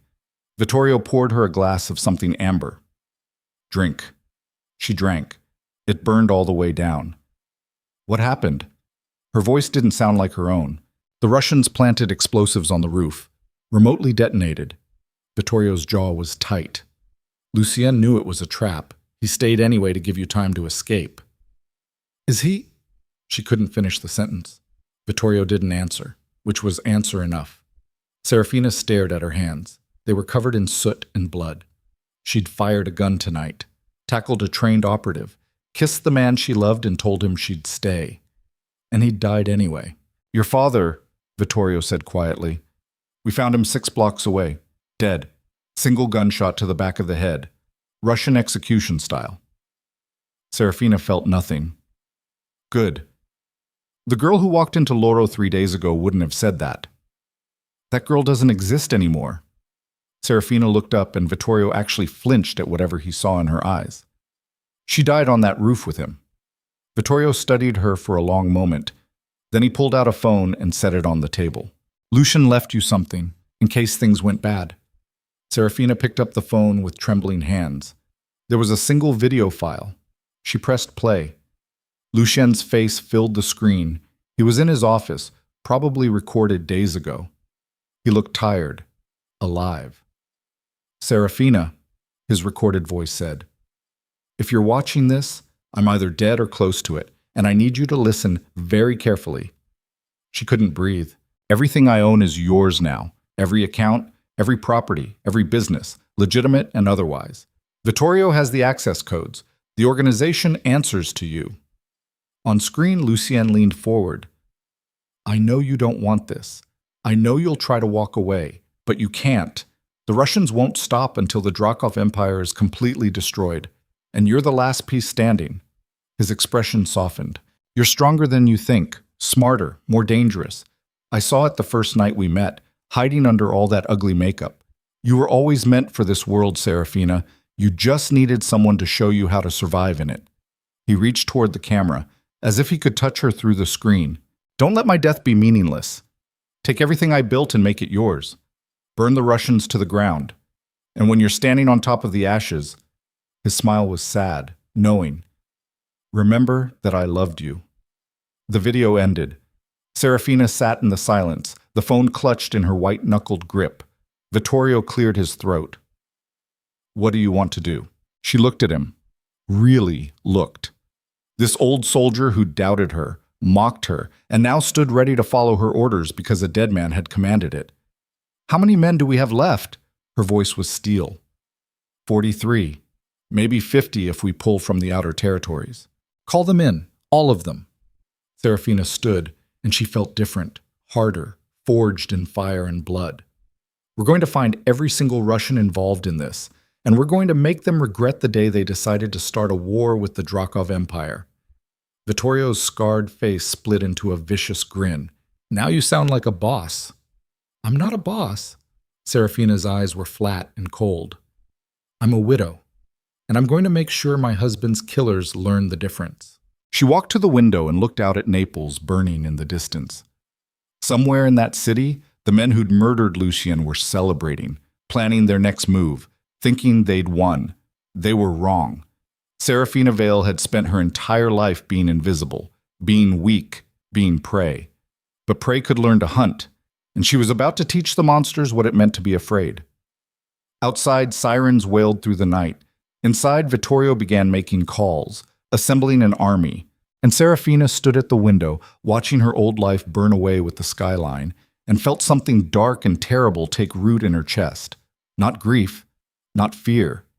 Vengeance, cold, absolute, and utterly unstoppable. The war had just begun. Serafina stood in the safe house war room, a converted warehouse basement lined with monitors, weapons racks, and tactical maps of Naples spread across every surface. 43 men filled the space, all of them staring at her with expressions ranging from skepticism to outright hostility. She was 24 years old, a woman, an outsider who'd been in Lucien's life for less than a week, and she was asking them to follow her into a war that had already killed their king. Vittorio stood at her right shoulder, arms crossed, face unreadable. He'd assembled the men. But he hadn't vouched for her, not yet. That was something she'd have to earn herself. Serafina stepped forward, and every eye tracked her movement. She wore tactical pants and a black shirt borrowed from Lucien's closet. Too big in the shoulders, but it smelled like him. Like cedar and gunpowder and everything she'd lost. She let the silence stretch until it became uncomfortable. Then she spoke. 3 days ago, I was nobody. A girl in an ugly sweater trying to escape a marriage contract I didn't ask for. Her voice was steady, cold. Today, Lucien Drakov is dead. My father is dead. And the Russian syndicate thinks they've won. She grabbed a tactical knife from the weapons table and drove it into the map, pinning a location in the warehouse district. They're wrong! A murmur rippled through the crowd. The Russians have been dismantling this organization for 8 months, Serafina continued. They used my father as an inside source. They sabotaged shipments, leaked intelligence, and finally, they killed your boss on a rooftop while celebrating their victory. She pulled out the tablet with her father's bank records and threw it onto the table hard enough to crack the screen. Here's every transaction, every communication, every piece of evidence that proves they're not untouchable. She met the eyes of the nearest soldier. They made one mistake. They left me alive, and now I'm going to use everything Lucien taught me to burn their empire to ash. Silence. Then one of the older capos, a man with graying hair and a scar across his throat, laughed outright. You're a child playing dress-up, he sneered. What do you know about war? Serafina walked straight up to him. She was a full foot shorter, but she didn't flinch. I know the Russians are meeting tonight at the Rostov import warehouse to celebrate Lucien's death, she said quietly. I know their inner circle will be there. Dmitry Volkov, Anton Sokolov, and Mikhail Petrov, the 3 men who orchestrated everything. The capo's sneer faltered. I know they think we're broken, scattered, too weak to retaliate. Serafina's voice dropped to a whisper that somehow carried through the entire room. And I know that if we hit them tonight, hard, fast, and without mercy, we can cut the head off this organization before they consolidate power. She stepped back, addressing the whole room again. Lucien left me everything. His accounts, his properties, his legacy. But I don't want any of it if the people who killed him get to walk away. Her hands clenched into fists. So I'm asking you to choose. Walk away now, and I'll make sure you're compensated and protected. Or stay. Help me finish this war, and when we're standing on top of their graves, you'll know you avenged the man who built this empire. The room erupted in noise. Men arguing, shouting, debating. Some headed for the door immediately. Others stayed rooted in place, torn. Vittorio raised a hand, and the noise died. I've served the Drakov family for 30 years, he said, his gravelly voice cutting through the tension. Watched Lucien grow from a boy into the most dangerous man in Naples. And in all that time, I never saw him look at anyone the way he looked at her. He turned to face Serafina. You're untested, you're young, you have no idea what you're asking these men to do. Vittorio's scarred face was unreadable. But Lucien trusted you, and he was never wrong about people. He pulled his gun, checked the magazine, and slammed it back into place. So let's go kill some Russians. The room exploded with energy. Men who'd been edging toward the door turned back. Weapons were grabbed from racks, tactical gear distributed. Within minutes, the skepticism transformed into something sharp and lethal. Purpose. Serafina exhaled slowly, feeling her heart hammering against her ribs. She'd done it, convinced them. Now she just had to keep them alive. Vittorio pulled her aside while the men geared up. You understand what you just committed to? Yes. No, you don't. His eyes were hard. War isn't standing in a penthouse firing a gun at shadows. It's blood in your mouth and watching men you know die screaming. It's making choices that'll haunt you for the rest of your life. I know. You think you know. Vittorio grabbed her shoulder. But once you cross this line, there's no going back. You'll have blood on your hands that won't wash off. You'll be exactly what those Russians think you are. A killer. Serafina met his gaze without flinching. Good. Maybe then they'll finally take me seriously. Vittorio studied her for a long moment. Then he released her and turned away. Suit up, he said. We move in 20 minutes. The The convoy rolled through Naples under cover of darkness, 5 armored SUVs, engines purring like predators. Serafina rode in the lead vehicle with Vittorio and 3 soldiers who looked like they could break concrete with their bare hands. She wore a tactical vest over Lucian's shirt, a gun at her hip. Her hands were steady now, no shaking, no fear, just cold, crystalline focus. The warehouse is a fortress, Vittorio explained, pulling up blueprints on a tablet. 3 floors, reinforced doors, Russian security patrols every entrance. They'll see us coming from a mile away. Then we don't come from the entrances. Serafina traced a finger along the building's eastern wall. What's this? Old sewer access, condemned 20 years ago. Is it still functional? Vittorio zoomed in. Probably, but it'll be tight, flooded, could collapse. Perfect. Serafina looked up. We send a team through the sewer, hit them from below while they're watching the streets. One of the soldiers grunted approval. Divide their focus. Smart. I'll lead the sewer team, Serafina said. Absolutely not. Vittorio's voice was flat. You stay in the command vehicle. No. You're the boss now. The boss doesn't run into a death trap. Lucian would have. Serafina's eyes were steel. And I'm not asking anyone to go somewhere I won't follow. Vittorio swore viciously, but he didn't argue further. They parked 6 blocks from the warehouse and moved on foot through the industrial district. The night was cold, damp with sea spray. Serafina's breath misted in the air as they crept between shipping containers and abandoned machinery. The Rostov import warehouse loomed ahead, a massive concrete structure lit by harsh floodlights. Russian guards patrolled the perimeter, weapons visible, radios crackling. Vittorio's team split into 3 groups, main assault force at the front, sniper team taking position on the adjacent building, and Serafina's team, 6 soldiers and Vittorio himself, heading for the sewer access on the eastern wall. The entrance was hidden behind overgrown weeds and rusted chain link. One of the soldiers cut through the fence with bolt cutters, and they slipped inside. The sewer grate was exactly where the blueprints showed, corroded, ancient. When they pried it open, the smell hit like a physical force, rot and stagnant water and decades of decay. Serafina didn't hesitate. She dropped into the darkness. The water came up to her knees, cold and thick with filth. Her boots squelched in sediment. The tunnel was barely 5 feet high, forcing them to crouch as they moved forward. Pipes dripped overhead. Something scuttled in the shadows. Serafina focused on breathing through her mouth and kept moving. Behind her, the soldiers followed in single file, weapons raised, night vision goggles turning their eyes into glowing green orbs. The tunnel branched. Vittorio checked his compass and pointed left. They waded through the darkness for what felt like hours, but was probably only 10 minutes. Then they heard it. Voices above, muffled by concrete. Russian. Vittorio held up a fist. Everyone stopped. He pointed up. There. A maintenance hatch. Old, rusted, leading directly into the warehouse basement. 2 soldiers moved forward and carefully wedged crowbars into the hatch seal. They applied pressure slowly, minimizing noise. The metal groaned softly. Once, twice, then the hatch popped open. Vittorio went first, pistol leading. He pulled himself up and disappeared into the darkness above. A moment later, his hand reappeared, gesturing them up. One by one, they climbed into the warehouse basement. The space was massive, concrete pillars supporting the floors above, crates stacked floor to ceiling, dim emergency lighting casting everything in sickly yellow. And everywhere, the sound of footsteps, voices. The Russian celebration happening 2 floors above them.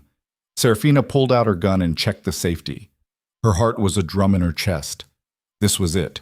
No turning back. Vittorio gestured toward a service stairwell. They moved in formation. Professional, silent, deadly. The first floor was storage. Empty. They cleared it in 90 seconds and moved to the stairs. Second floor. The voices got louder. Music, laughter, the sounds of men who thought they'd already won. Serafina pressed herself against the wall beside the stairwell door and listened. At least 20 voices. Maybe more. All Russian. All armed. Vittorio looked at her, raised an eyebrow. Last chance to back out. Serafina shook her head. No. He nodded and pressed his radio. All teams. We're in position.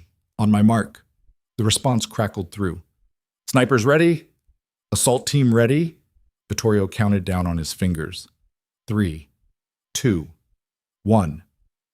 Go. Chaos erupted. The front entrance exploded inward as Vittorio's assault team blew the doors with shaped charges. Gunfire erupted immediately. Rifles, pistols, the distinctive crack of sniper fire from above. Serafina's team kicked open the stairwell door and poured onto the second floor. The Russians were caught completely off guard. They'd been drinking, celebrating around tables covered with vodka and cocaine. When the door burst open, half of them were still scrambling for weapons. Serafina fired 3 times. The nearest Russian went down, blood blooming across his chest. She kept moving, muscle memory from hours of training in the penthouse taking over. Beside her, Vittorio fought like a demon, brutal, efficient, no wasted movement. He put 2 rounds in a man's skull, kicked another in the knee hard enough to shatter bone, and moved to the next target without pause. The room was a nightmare of smoke and muzzle flashes and screaming. Serafina ducked behind a pillar as bullets chewed through the concrete. Her ears rang. Adrenaline turned everything sharp and clear and surreal. She popped out, fired, ducked back. A Russian charged her position with a knife. She shot him twice in the chest. He kept coming. She shot him in the face. He dropped. She didn't feel anything. No horror, no remorse. Just cold calculation. Next target. The firefight lasted 3 minutes that felt like 3 hours. When the smoke cleared, 15 Russians were dead or dying. 5 had surrendered. 3 had escaped deeper into the warehouse. Vittorio grabbed one of the survivors by the collar. "Where's Volkov?" The Russian spit in his face. Vittorio shot him in the foot. The man screamed, "Where is Volkov?" "3rd floor," the Russian gasped. "Private office. He's waiting for you, you stupid—" Vittorio shot him again and let him drop. He turned to Serafina, face splattered with blood. "It's a trap." "I know." Serafina reloaded her gun with shaking hands. "We go anyway." They regrouped with the assault team, now down to 28 men. 8 dead, 7 wounded, the cost of 3 minutes of violence. Serafina looked at their faces, young and old, scared and furious, all of them following her into hell because a dead man had told them to. She wouldn't let it be for nothing. "3rd floor," she said. "Volkov's waiting. He wants us to come. So we give him what he wants." They moved up. The 3rd floor was different, clean, corporate. Offices with glass walls and expensive furniture. And at the far end of a long corridor, a single door marked with Cyrillic letters. Every instinct Serafina had screamed trap. But Lucien was dead because she'd hesitated, because she'd let him sacrifice himself on that rooftop. Not this time. She kicked open the door. The office was opulent. Leather chairs, mahogany desk, floor-to-ceiling windows overlooking the bay. And sitting behind the desk, calm as death itself, was Dmitry Volkov. He was older than Serafina expected. Mid-50s, gray hair, expensive suit. He looked more like a banker than a crime lord. Until you saw his eyes, cold, calculating, utterly devoid of mercy. "Miss Vale?" Volkov said in accented English. "You're late. I was beginning to think you wouldn't come." Serafina raised her gun. 20 weapons mirrored her movement, all aimed at Volkov's head. He didn't flinch. "You killed Lucien," Serafina said. "No." Volkov smiled. "Your father killed Lucien. I simply provided the explosives." Rage flared white-hot in her chest. She took a step forward. Volkov raised a hand. "Before you pull that trigger, you should know. This building is surrounded by 40 of my men, snipers on every rooftop, armored vehicles blocking the exits. You came here to kill me, but all you've done is trap yourself. Then we all die together." Serafina's finger tightened on the trigger. "Perhaps." Volkov leaned back in his chair. "Or you could listen to my offer. I don't make deals with dead men. Even when the dead man has something you want?" Volkov pressed a button on his desk. A screen descended from the ceiling. Security footage flickered to life. And Serafina's heart stopped, because the footage showed a hospital room, white walls, medical equipment, and in the bed, burned and broken and barely alive, Lucien. "No," she whispered. "The explosion should have killed him," Volkov said conversationally. "But your lover is remarkably difficult to kill. He survived. Barely. My men pulled him from the rubble and brought him to a private facility. The footage showed Lucian's chest rising and falling, shallow, pained, but alive. Alive. You're lying, Serafina said, but her voice cracked. Am I? Volkov zoomed in on Lucian's face. It was destroyed. Burns, lacerations, swelling so severe he was barely recognizable. But it was him. She'd know those scars anywhere. Here's my offer, Volkov continued. You surrender, right now. Your men lay down their weapons, and I give you Lucian, alive, in need of extensive medical care but salvageable. And if we refuse? Volkov pressed another button. On screen, a doctor entered Lucian's room, carrying a syringe. Then I have him killed while you watch. Serafina's world tilted, her gun wavered. Vittorio stepped forward. It's a trick. The footage could be fake. It's not fake. Volkov pulled out his phone and made a call. Doctor, raise the patient's left hand. On screen, the doctor moved to the bed. A moment later, Lucien's bandaged hand lifted weakly into view. Real time. Live feed. Lucian was alive. Serafina's mind raced. If she surrendered, Volkov would have both of them. He'd probably kill them anyway, just slower. But if she didn't surrender, Lucien died right now. She'd watch him die on that screen. No choice. No good options. Just impossible decisions.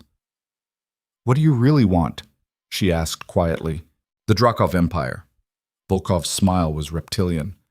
Lucien's accounts. His properties. His connections. Sign everything over to me, and you both walk away. Alive. Free. Rich enough to start over somewhere far from Naples. You expect me to believe you'll just let us go? I expect you to understand I've already won. Volkov gestured at the screen. Lucien is destroyed. You're surrounded. Your organization is shattered.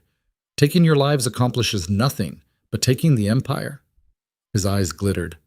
That's a prize worth the trouble. Serafina looked at Vittorio. The old soldier's face was stone, but his eyes said everything. It's your call. She looked at the screen, at Lucien fighting for every breath. She'd told him she loved him on that rooftop, told him she'd stay, build a life in his world. But that world was built on blood and violence and choices that destroyed souls. Was she really willing to trade an empire for his life? The answer came instantly. Yes. I'll sign, Serafina said. No! Vittorio grabbed her arm. You can't. He dies if I don't. Serafina pulled free. Bring me the contracts. Volkov produced papers from his desk drawer, already prepared. He'd known she'd choose Lucien, known she'd give up everything.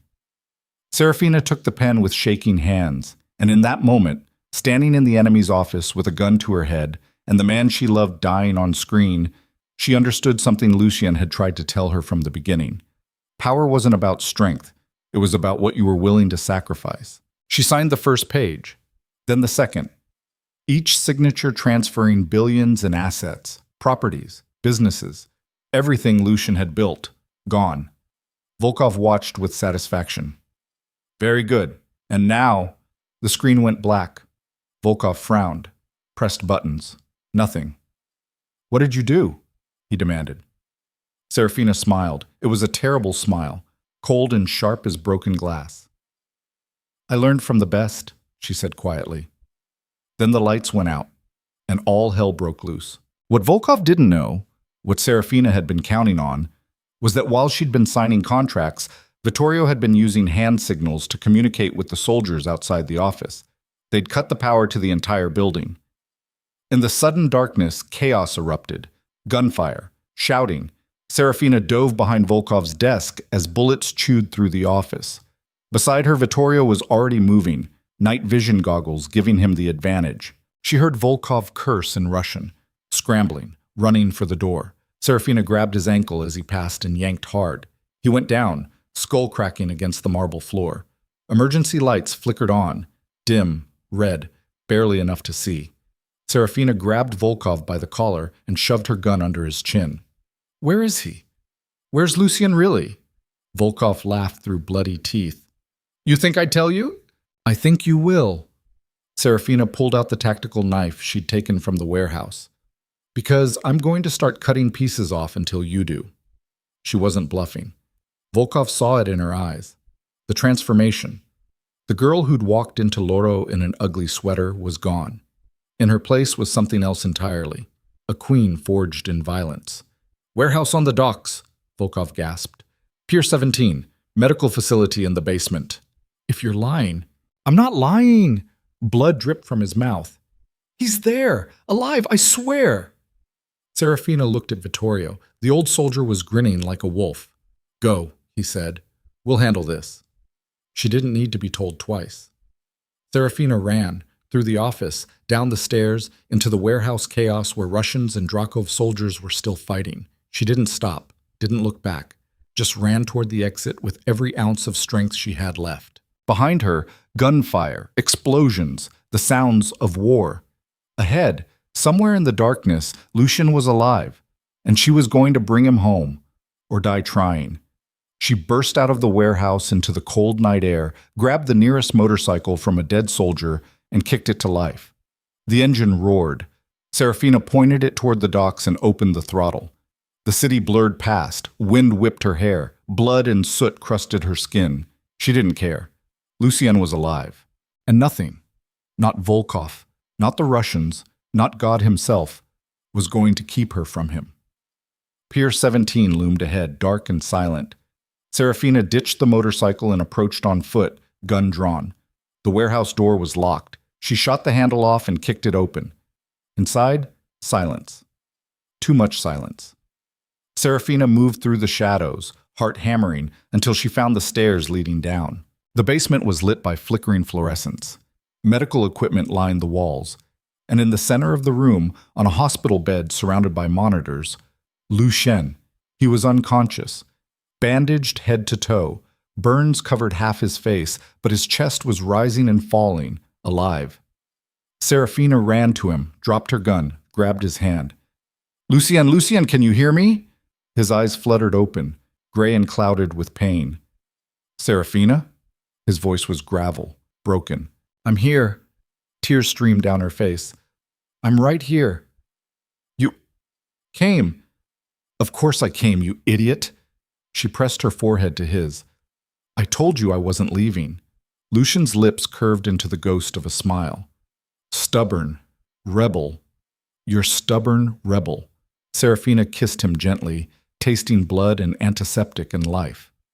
"We're getting you out of here." She started disconnecting monitors, checking vitals, everything she could remember from medical dramas. Lucian was stable, barely, but moving him could kill him. She didn't have a choice. Serafina pulled him into a sitting position. He gasped in pain but didn't scream. "Can you stand? Can... try?" Together they got him to his feet. He leaned heavily on her, every step agony. But they moved. One step, then another. They made it to the stairs. That's when the door at the top exploded open. Volkov stood there, face twisted with rage, gun raised. "You signed the contracts," he snarled. "Those signatures are legally binding. The Empire is mine." Serafina stepped in front of Lucian, shielding him with her body. "The contracts mean nothing. You coerced them under threat of death." "No court will care." Volkov descended the stairs slowly. "You lost, Miss Vale. Accept it." "I'm not done fighting." "Then you're a fool." He aimed at her chest. "Last words?" Serafina met his eyes, calm, cold, fearless. "You forgot one thing." "What?" "I'm not alone." The gunshot came from behind Volkov. He jerked forward, eyes wide with shock, and collapsed down the stairs. Behind him, in the doorway, Vittorio stood with his smoking gun. "Empire's not yours," the old soldier said. "Never will be." He walked down the stairs and put 2 more bullets in Volkov's skull, just to be sure. Then he looked at Lucian and Serafina, both bloodied and broken but alive, and nodded. "Let's go home, boss." Serafina helped Lucian up the stairs, through the warehouse, into the waiting SUV. As they pulled away from the docks, she looked back at the burning building and felt something shift inside her. The war wasn't over. But they'd survived the worst of it. And as Lucian's hand found hers in the darkness, fingers intertwining, Serafina realized something that made her smile through the tears. They'd won. They'd won. But victory tasted like ashes and blood. The private medical facility was hidden in the hills outside Naples, a converted villa surrounded by armed guards and silence. Lucien lay in the master bedroom, unconscious for the third day straight, while doctors worked around the clock to keep him alive. Burns covered 40% of his body. 3 broken ribs, collapsed lung, internal bleeding they'd barely managed to stop. The explosion should have killed him. Sometimes Serafina wondered if dying would have been kinder. She sat beside his bed in a chair she hadn't left except to use the bathroom, watching the steady rise and fall of his chest beneath layers of bandages. The doctors had warned her. Even if he survived, he'd never be the same. The burns would scar. The lung damage was permanent, and the psychological trauma of being buried alive in fire. But he was breathing. That was enough. Vittorio appeared in the doorway carrying coffee and the exhausted expression of a man who'd spent 72 hours cleaning up a war zone. "Update," he said, handing her the cup. Serafina took it gratefully. "He's stable, still unconscious." "I meant the Empire." She looked up. "What's left of it?" Vittorio pulled over a chair and sat with the groan of old bones protesting. "Volkov's dead. His lieutenants scattered. The Russian syndicate's in chaos. Internal power struggle. Everybody trying to fill the vacuum. They're too busy killing each other to come after us." "Good. We lost 23 men at the warehouse. Another 8 wounded. 3 dead from the hospital we raided to get medical supplies." Vittorio's voice was flat, reporting casualties like reading a grocery list. "But we held the core territories. The legitimate businesses are intact, and every capo who survived has sworn loyalty to you." Serafina stared at her coffee. 23 dead. Men with families, lives, futures, gone because she'd asked them to follow her into hell. "How many of them would have died if we'd done nothing?" she asked quietly. Vittorio understood immediately. All of them. The Russians weren't taking prisoners. This was an extermination campaign. So we traded their deaths for ours. We traded their deaths for survival.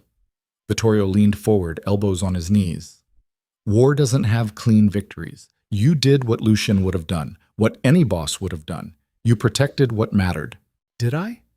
Serafina looked at Lucien's broken body. "Or did I just prove I'm exactly what my father raised me to be? A weapon pointed at whatever target serves me best?" "Your father was a coward who sold his daughter to save himself." Vittorio's voice turned hard. "You're a woman who walked into a war zone to save the man she loves. There's a difference." Before Serafina could respond, Lucien's hand twitched. She dropped the coffee cup. It shattered on the marble floor, and grabbed his fingers. "Lucien, can you hear me?" His eyes opened, slowly, painfully. The left one was swollen nearly shut, the right clouded with medication. But they focused on her face. "Serafina." His voice was destroyed, barely a rasp. "You're real." "I'm real." Tears spilled down her cheeks. "I'm right here." "Thought, dream." Each word was agony. "Thought I was dead." "You almost were." She pressed her forehead to his hand, feeling the rough texture of burned skin. "But you're too stubborn to die." Lucien's lips curved fractionally, almost a smile. "Learned from the best." Vittorio cleared his throat. "I'll get the doctor." He left quickly, giving them privacy. Serafina climbed onto the bed carefully, mindful of his injuries, and curled against his unburned side. Lucien's arm came around her weakly, holding her like she might disappear. "Tell me," he whispered, "what happened?" So she did. She told him everything. The warehouse battle, Volkov's trap, the contracts she'd signed and then destroyed, the final confrontation at the docks, his rescue, the 3 days she'd spent watching him fight for every breath. When she finished, Lucien was quiet for a long time. Then he said, "You became a queen. I became a killer." "Same thing. In our world." His fingers traced patterns on her shoulder. "How many?" She didn't pretend to misunderstand. 4, directly. Dozens more indirectly through orders. "Regret it?"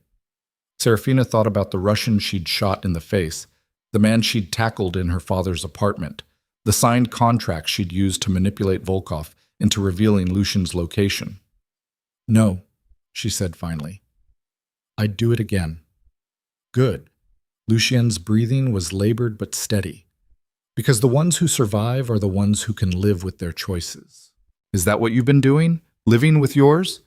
Some days better than others. He shifted, wincing. But I've never regretted you. Serafina kissed his jaw gently, avoiding the burns. Even though I destroyed your empire trying to save you? The empire can be rebuilt. You can't be replaced.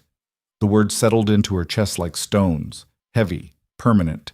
The doctor arrived with Vittorio, and Serafina reluctantly moved aside while they examined Lucien.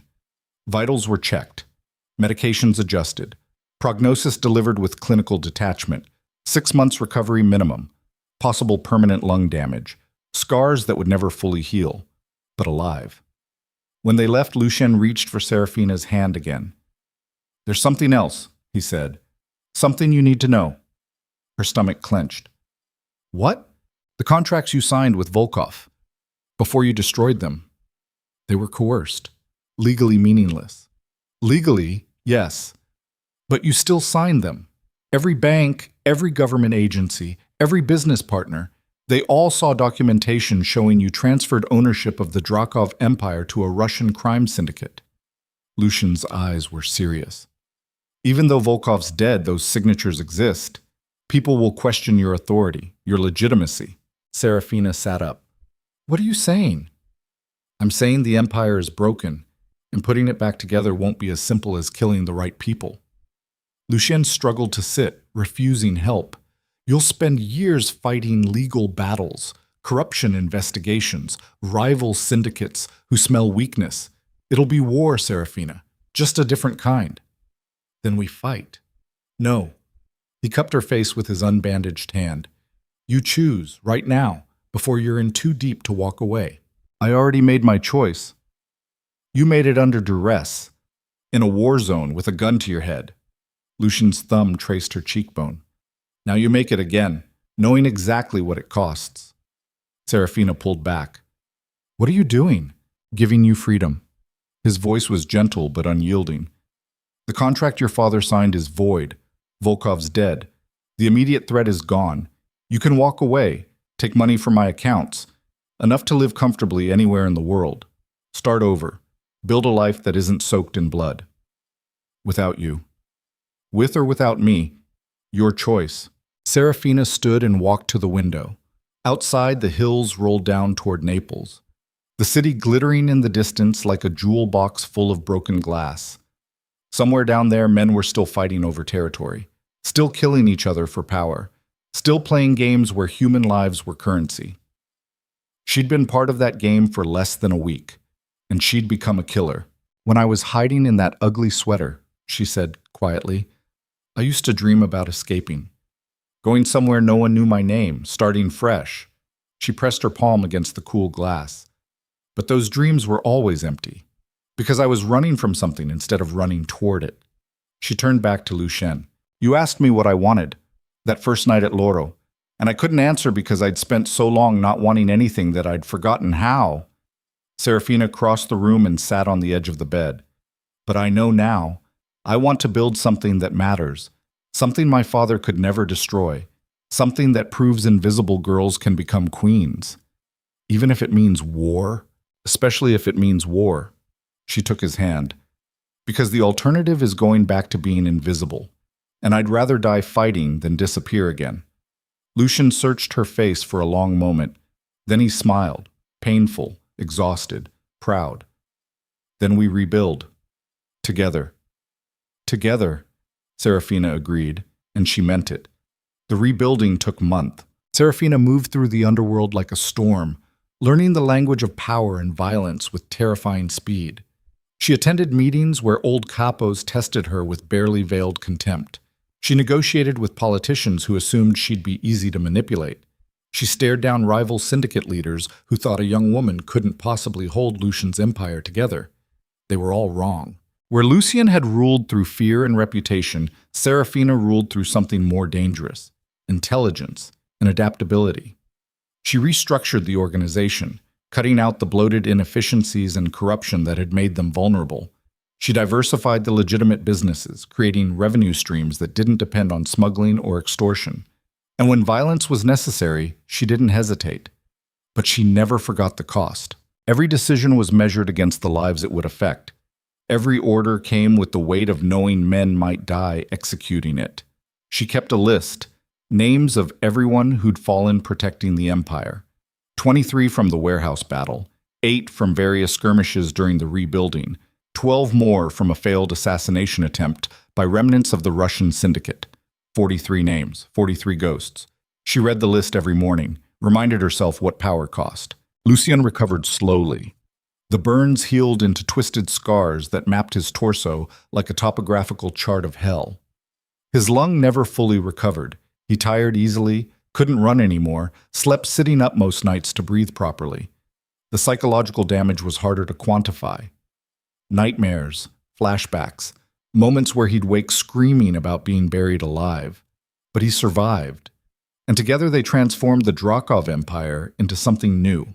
6 months after the warehouse battle, they stood on the balcony of the rebuilt penthouse overlooking Naples. The city sparkled below them, lights reflecting off the bay, Vesuvius looming in the distance, the maze of streets where their war had been fought. "I never thanked you," Lucien said quietly. Serafina leaned against the railing. "For what?" "For choosing this." He gestured at the city. "For choosing me. You gave me a choice. That's more than anyone else ever did." "Your father—" "My father is dead." Serafina's voice was flat. "And I don't mourn him." They stood in silence for a moment. Then Serafina said, "I went to his grave yesterday." Lucien looked at her sharply. "Why?" "Because I needed to say something." She stared out at the city. "I stood there looking at that cheap headstone. Nobody came to his funeral except the priest we paid, and I tried to feel something, anger, grief, anything." "What did you feel?" "Nothing." Serafina's hands clenched on the railing. "Just emptiness, like he'd already been dead to me long before the Russians killed him." "That's not unusual. After what he did." "It's not what he did." She turned to face Lucien. "It's what I've become because of it. I look at his grave and I can't even remember what it felt like to be that girl in the ugly sweater. That version of me is gone, dead, buried under all the choices I've made since."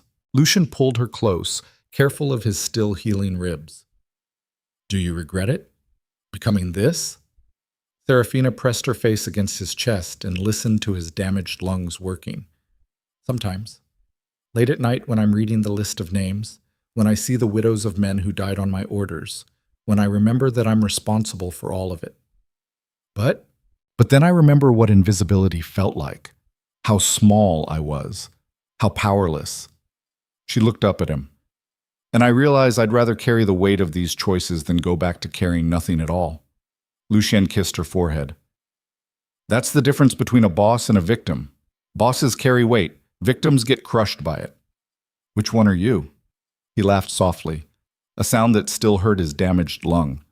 "I'm a survivor who's learning to be something better, thanks to you." Serafina pulled back. "There's something I want to do, something I need your help with." "Anything." She took a breath. "I want to start a foundation, using the legitimate business profits, for kids whose parents destroy them through addiction or debt or violence. Give them options. Education, support, a chance to be something other than invisible." Lucien studied her face. "You want to save the people you used to be."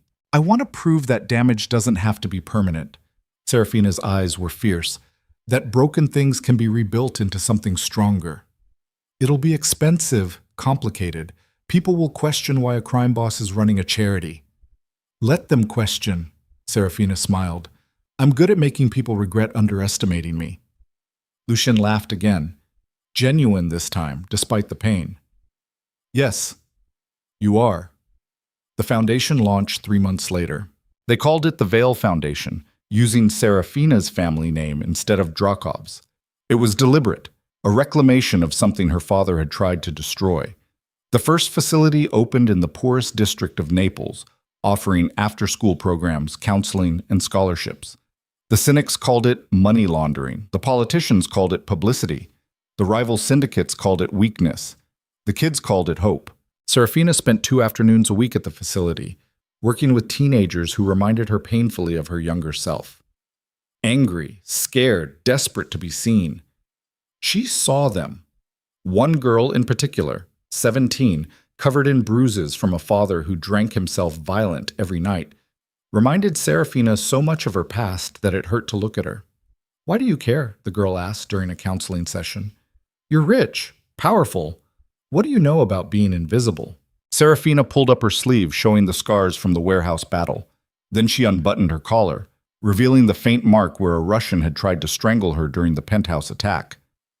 "I know that invisible doesn't mean powerless," she said quietly. "I know that the world tries to break girls like us because it's easier than letting us become dangerous.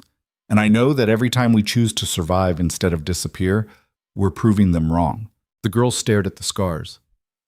"How did you stop being afraid?" "I didn't." Serafina buttoned her collar back up. "I just decided to be afraid and fight anyway." The girl left the session different.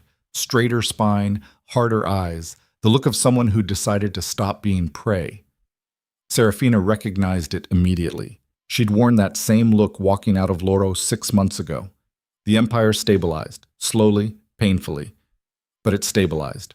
Serafina negotiated treaties with rival syndicates, establishing territories and trade agreements that reduced violence by 40% in the first year. She rooted out the remaining traitors inside the organization, 3 more capos who'd been feeding information to the Russians. She made examples of them. Public, brutal, necessary. Word spread through the underworld. The Drakov Empire was under new management, and the new queen was not to be underestimated. But the most important change happened quietly. Serafina and Lucien stood in the studio, the one that had been violated by Volkov's surveillance. She'd avoided it for months, unable to look at the space without remembering the tracking device hidden in the birth of Venus. But today, she walked in with purpose. "I want to tear it down," she said. "All of it. The books, the tools, everything that was tainted." Lucien leaned against the doorframe, still moving carefully to protect his damaged ribs. "And rebuild it? No." Serafina ran her fingers along the workbench. "Build something new, something that's mine.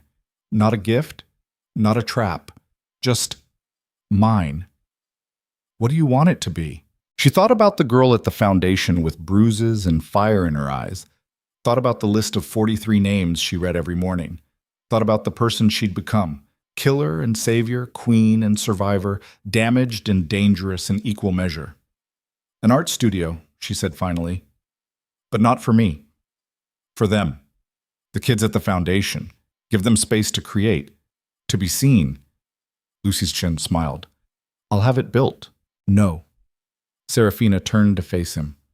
"We'll build it, together, with our own hands." So they did. Over the next 3 months, they transformed the violated studio into something sacred, cleared out every piece of equipment Volkov had touched, ripped up the floors, repainted the walls in colors chosen by the kids themselves, violent purples and electric blues and defiant reds. It was exhausting work. Lucien's damaged lung made him tire quickly. Serafina's hands blistered and bled. But they built. And when it was finished, they stood in the center of the new studio, surrounded by easels and clay and possibility, and Serafina felt something she hadn't felt in months. Peace. Not happiness, not contentment, just peace with who she'd become. "Thank you," she said. Lucien pulled her close. "For what?" "For seeing me, even when I was hiding. Thank you for letting yourself be seen." They stood there in the light pouring through the skylights, 2 broken people who'd rebuilt each other into something stronger, and Serafina understood the truth. Diamonds did shine in the dark, but only if you were brave enough to let them. 1 year after the warehouse battle, Serafina stood in front of the bathroom mirror in the penthouse and stared at her reflection. Gone was the ugly sweater and cheap makeup. In their place, a tailored suit that fit like armor, hair pulled back in a severe bun, minimal jewelry except for the ring on her left hand.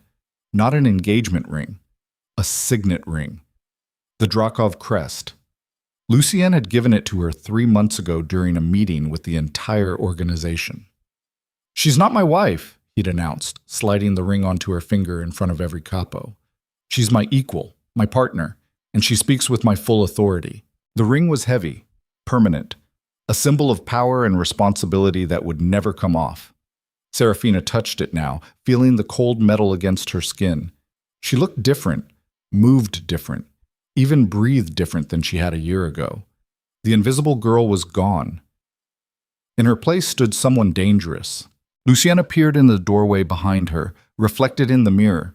His scars had faded to silver lines mapping his torso.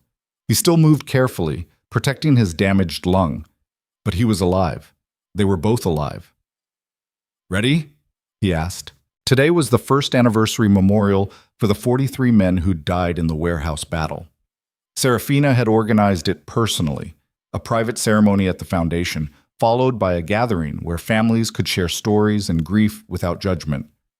"No," she said honestly, "but I'm going anyway." Lucien crossed the bathroom and wrapped his arms around her from behind. They stood like that for a moment, two scarred survivors holding each other in the morning light. "I love you," he said quietly, "not despite what you've become, because of it." Serafina turned in his arms and kissed him. It was soft, gentle, nothing like their first desperate kiss in the shattered penthouse. This was different. This was chosen. "I love you too," she whispered against his mouth, "even though you turned me into a monster." "You were never a monster." Lucien pulled back just enough to meet her eyes. "You were always this strong. I just gave you permission to stop hiding it." They drove to the foundation together. The memorial was simple but powerful. 43 candles arranged in a semicircle, families standing in quiet grief. Serafina read each name aloud, voice steady, refusing to let shame or guilt make her falter. These men had died following her orders. The least she could do was remember them. When the ceremony ended, an older woman approached. Serafina recognized her, wife of one of the soldiers who died at the docks. "Mrs. Castellano," Serafina said quietly, "I'm so sorry for your loss." The woman looked at her for a long moment. Then she said, "My husband told me about you, the night before he died. He said you were different, said you actually cared whether we lived or died." Serafina's throat tightened. "I did. I do. I know." Mrs. Castellano's eyes were red from crying, but clear. "That's why I wanted to thank you." "Thank me?" Serafina stared. "I got your husband killed." "No, the Russians killed my husband. You gave him a chance to fight for something that mattered." The woman reached out and squeezed Serafina's hand. "He died protecting you, protecting this, and he was proud to do it." She walked away before Serafina could respond. Lucien appeared at her side. "You okay?" "I don't know." Serafina stared at the candles burning low. "How do you carry this? The weight of all these deaths?" "Carefully." Lucien took her hand. "And never alone." They stayed until the last candle burned out. Then they went home.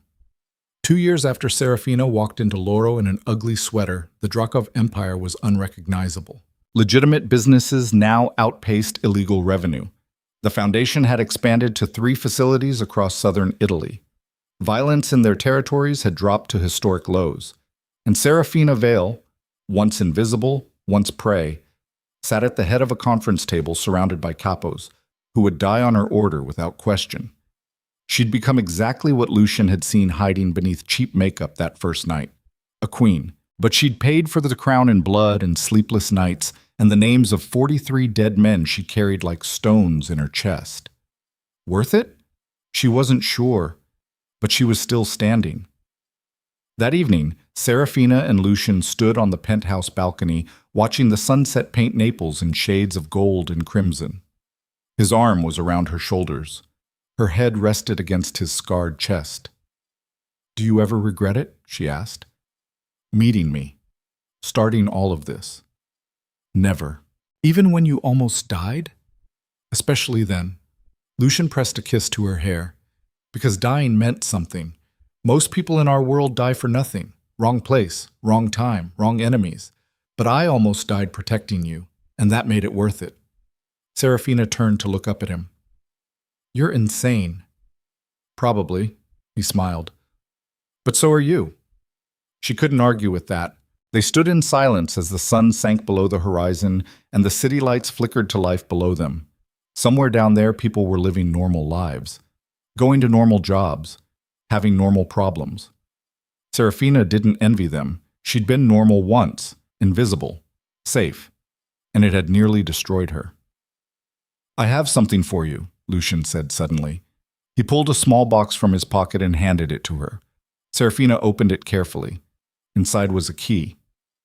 What's this? The deed to your father's old apartment building.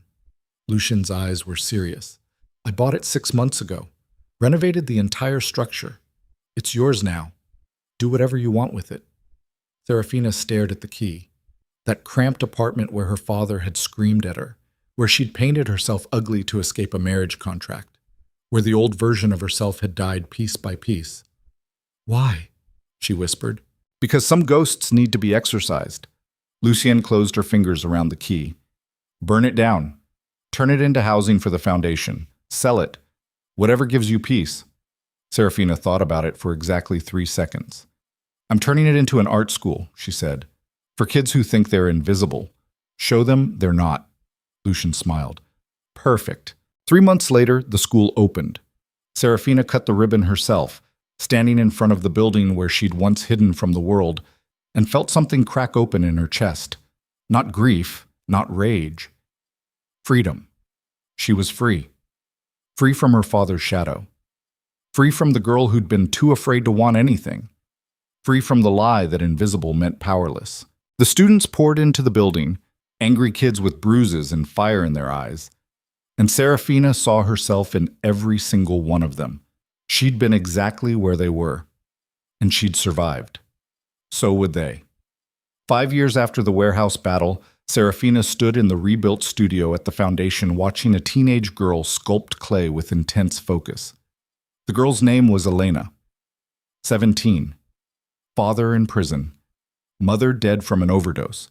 Angry at the world and everyone in it. She reminded Serafina of herself so much it hurt. You're good at this, Serafina said quietly. Elena didn't look up. Thanks.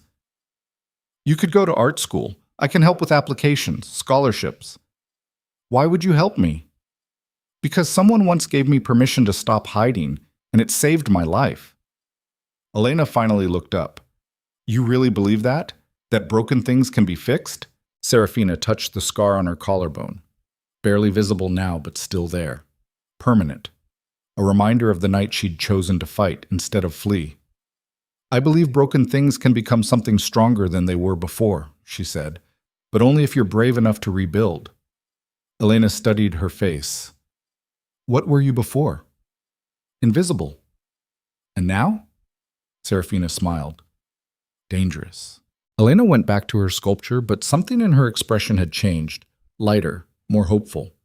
Serafina left the studio and found Lucian waiting in the hallway. His breathing was still labored on stairs, but he'd learned to manage it. They walked together to the penthouse overlooking the city that had tried to destroy them both. How much longer do you think we have? Serafina asked as they stood on the balcony watching the stars emerge over Naples. Lucian knew what she meant. How long before the Empire turned on them? Before rivals saw weakness? Before the violence that had given them power finally consumed them? Long enough, he said. Long enough to build something that outlasts us. The foundation? You. He turned to face her. You're what outlasts us, Serafina. Every kid you save, every girl you teach to stop being invisible. That's the empire that matters. Serafina looked out at the glittering city and thought about the invisible girl in the ugly sweater who'd walked into Loro 5 years ago. That girl had wanted to escape. But this woman, scarred and dangerous and powerful, didn't want to escape anymore. She wanted to transform the world that had tried to break her. And she was doing it, one invisible kid at a time. Thank you, she said quietly. For what? For seeing diamonds in the dark. Serafina turned and kissed him. Even when everyone else just saw mud. Lucian pulled her close, and they stood together on the balcony overlooking their empire. Built from violence and redeemed through choice, and knew that whatever came next, they'd face it the same way they'd faced everything else. Together, scarred but surviving, broken but rebuilt, no longer hiding, never invisible again. And somewhere in the city below, in a small art studio filled with angry kids and possibility, a 17-year-old girl named Elena finished her sculpture and realized for the first time that maybe, just maybe, she didn't have to disappear to survive. She could fight instead, just like the dangerous woman with kind eyes had taught her. The monster hadn't wanted to cage the girl. He'd wanted to set her free, and in freeing her, he'd found his own redemption. That was the truth Serafina understood now, standing in the ruins and reconstruction of the empire they'd built together. Power wasn't about control, it was about choice. And she'd chosen to become dangerous not for revenge or wealth or an empire, but for every invisible girl who needed permission to stop hiding. That was worth every scar, every name on the list, every nightmare and sacrifice and impossible decision. Because diamonds didn't shine in the dark by accident. They shone because someone was brave enough to see them. And once seen, once truly seen, they could never be buried again. The end, but also the beginning, because invisible girls were becoming dangerous all across the city, and the empire Serafina Vale had built from ashes would outlast them all.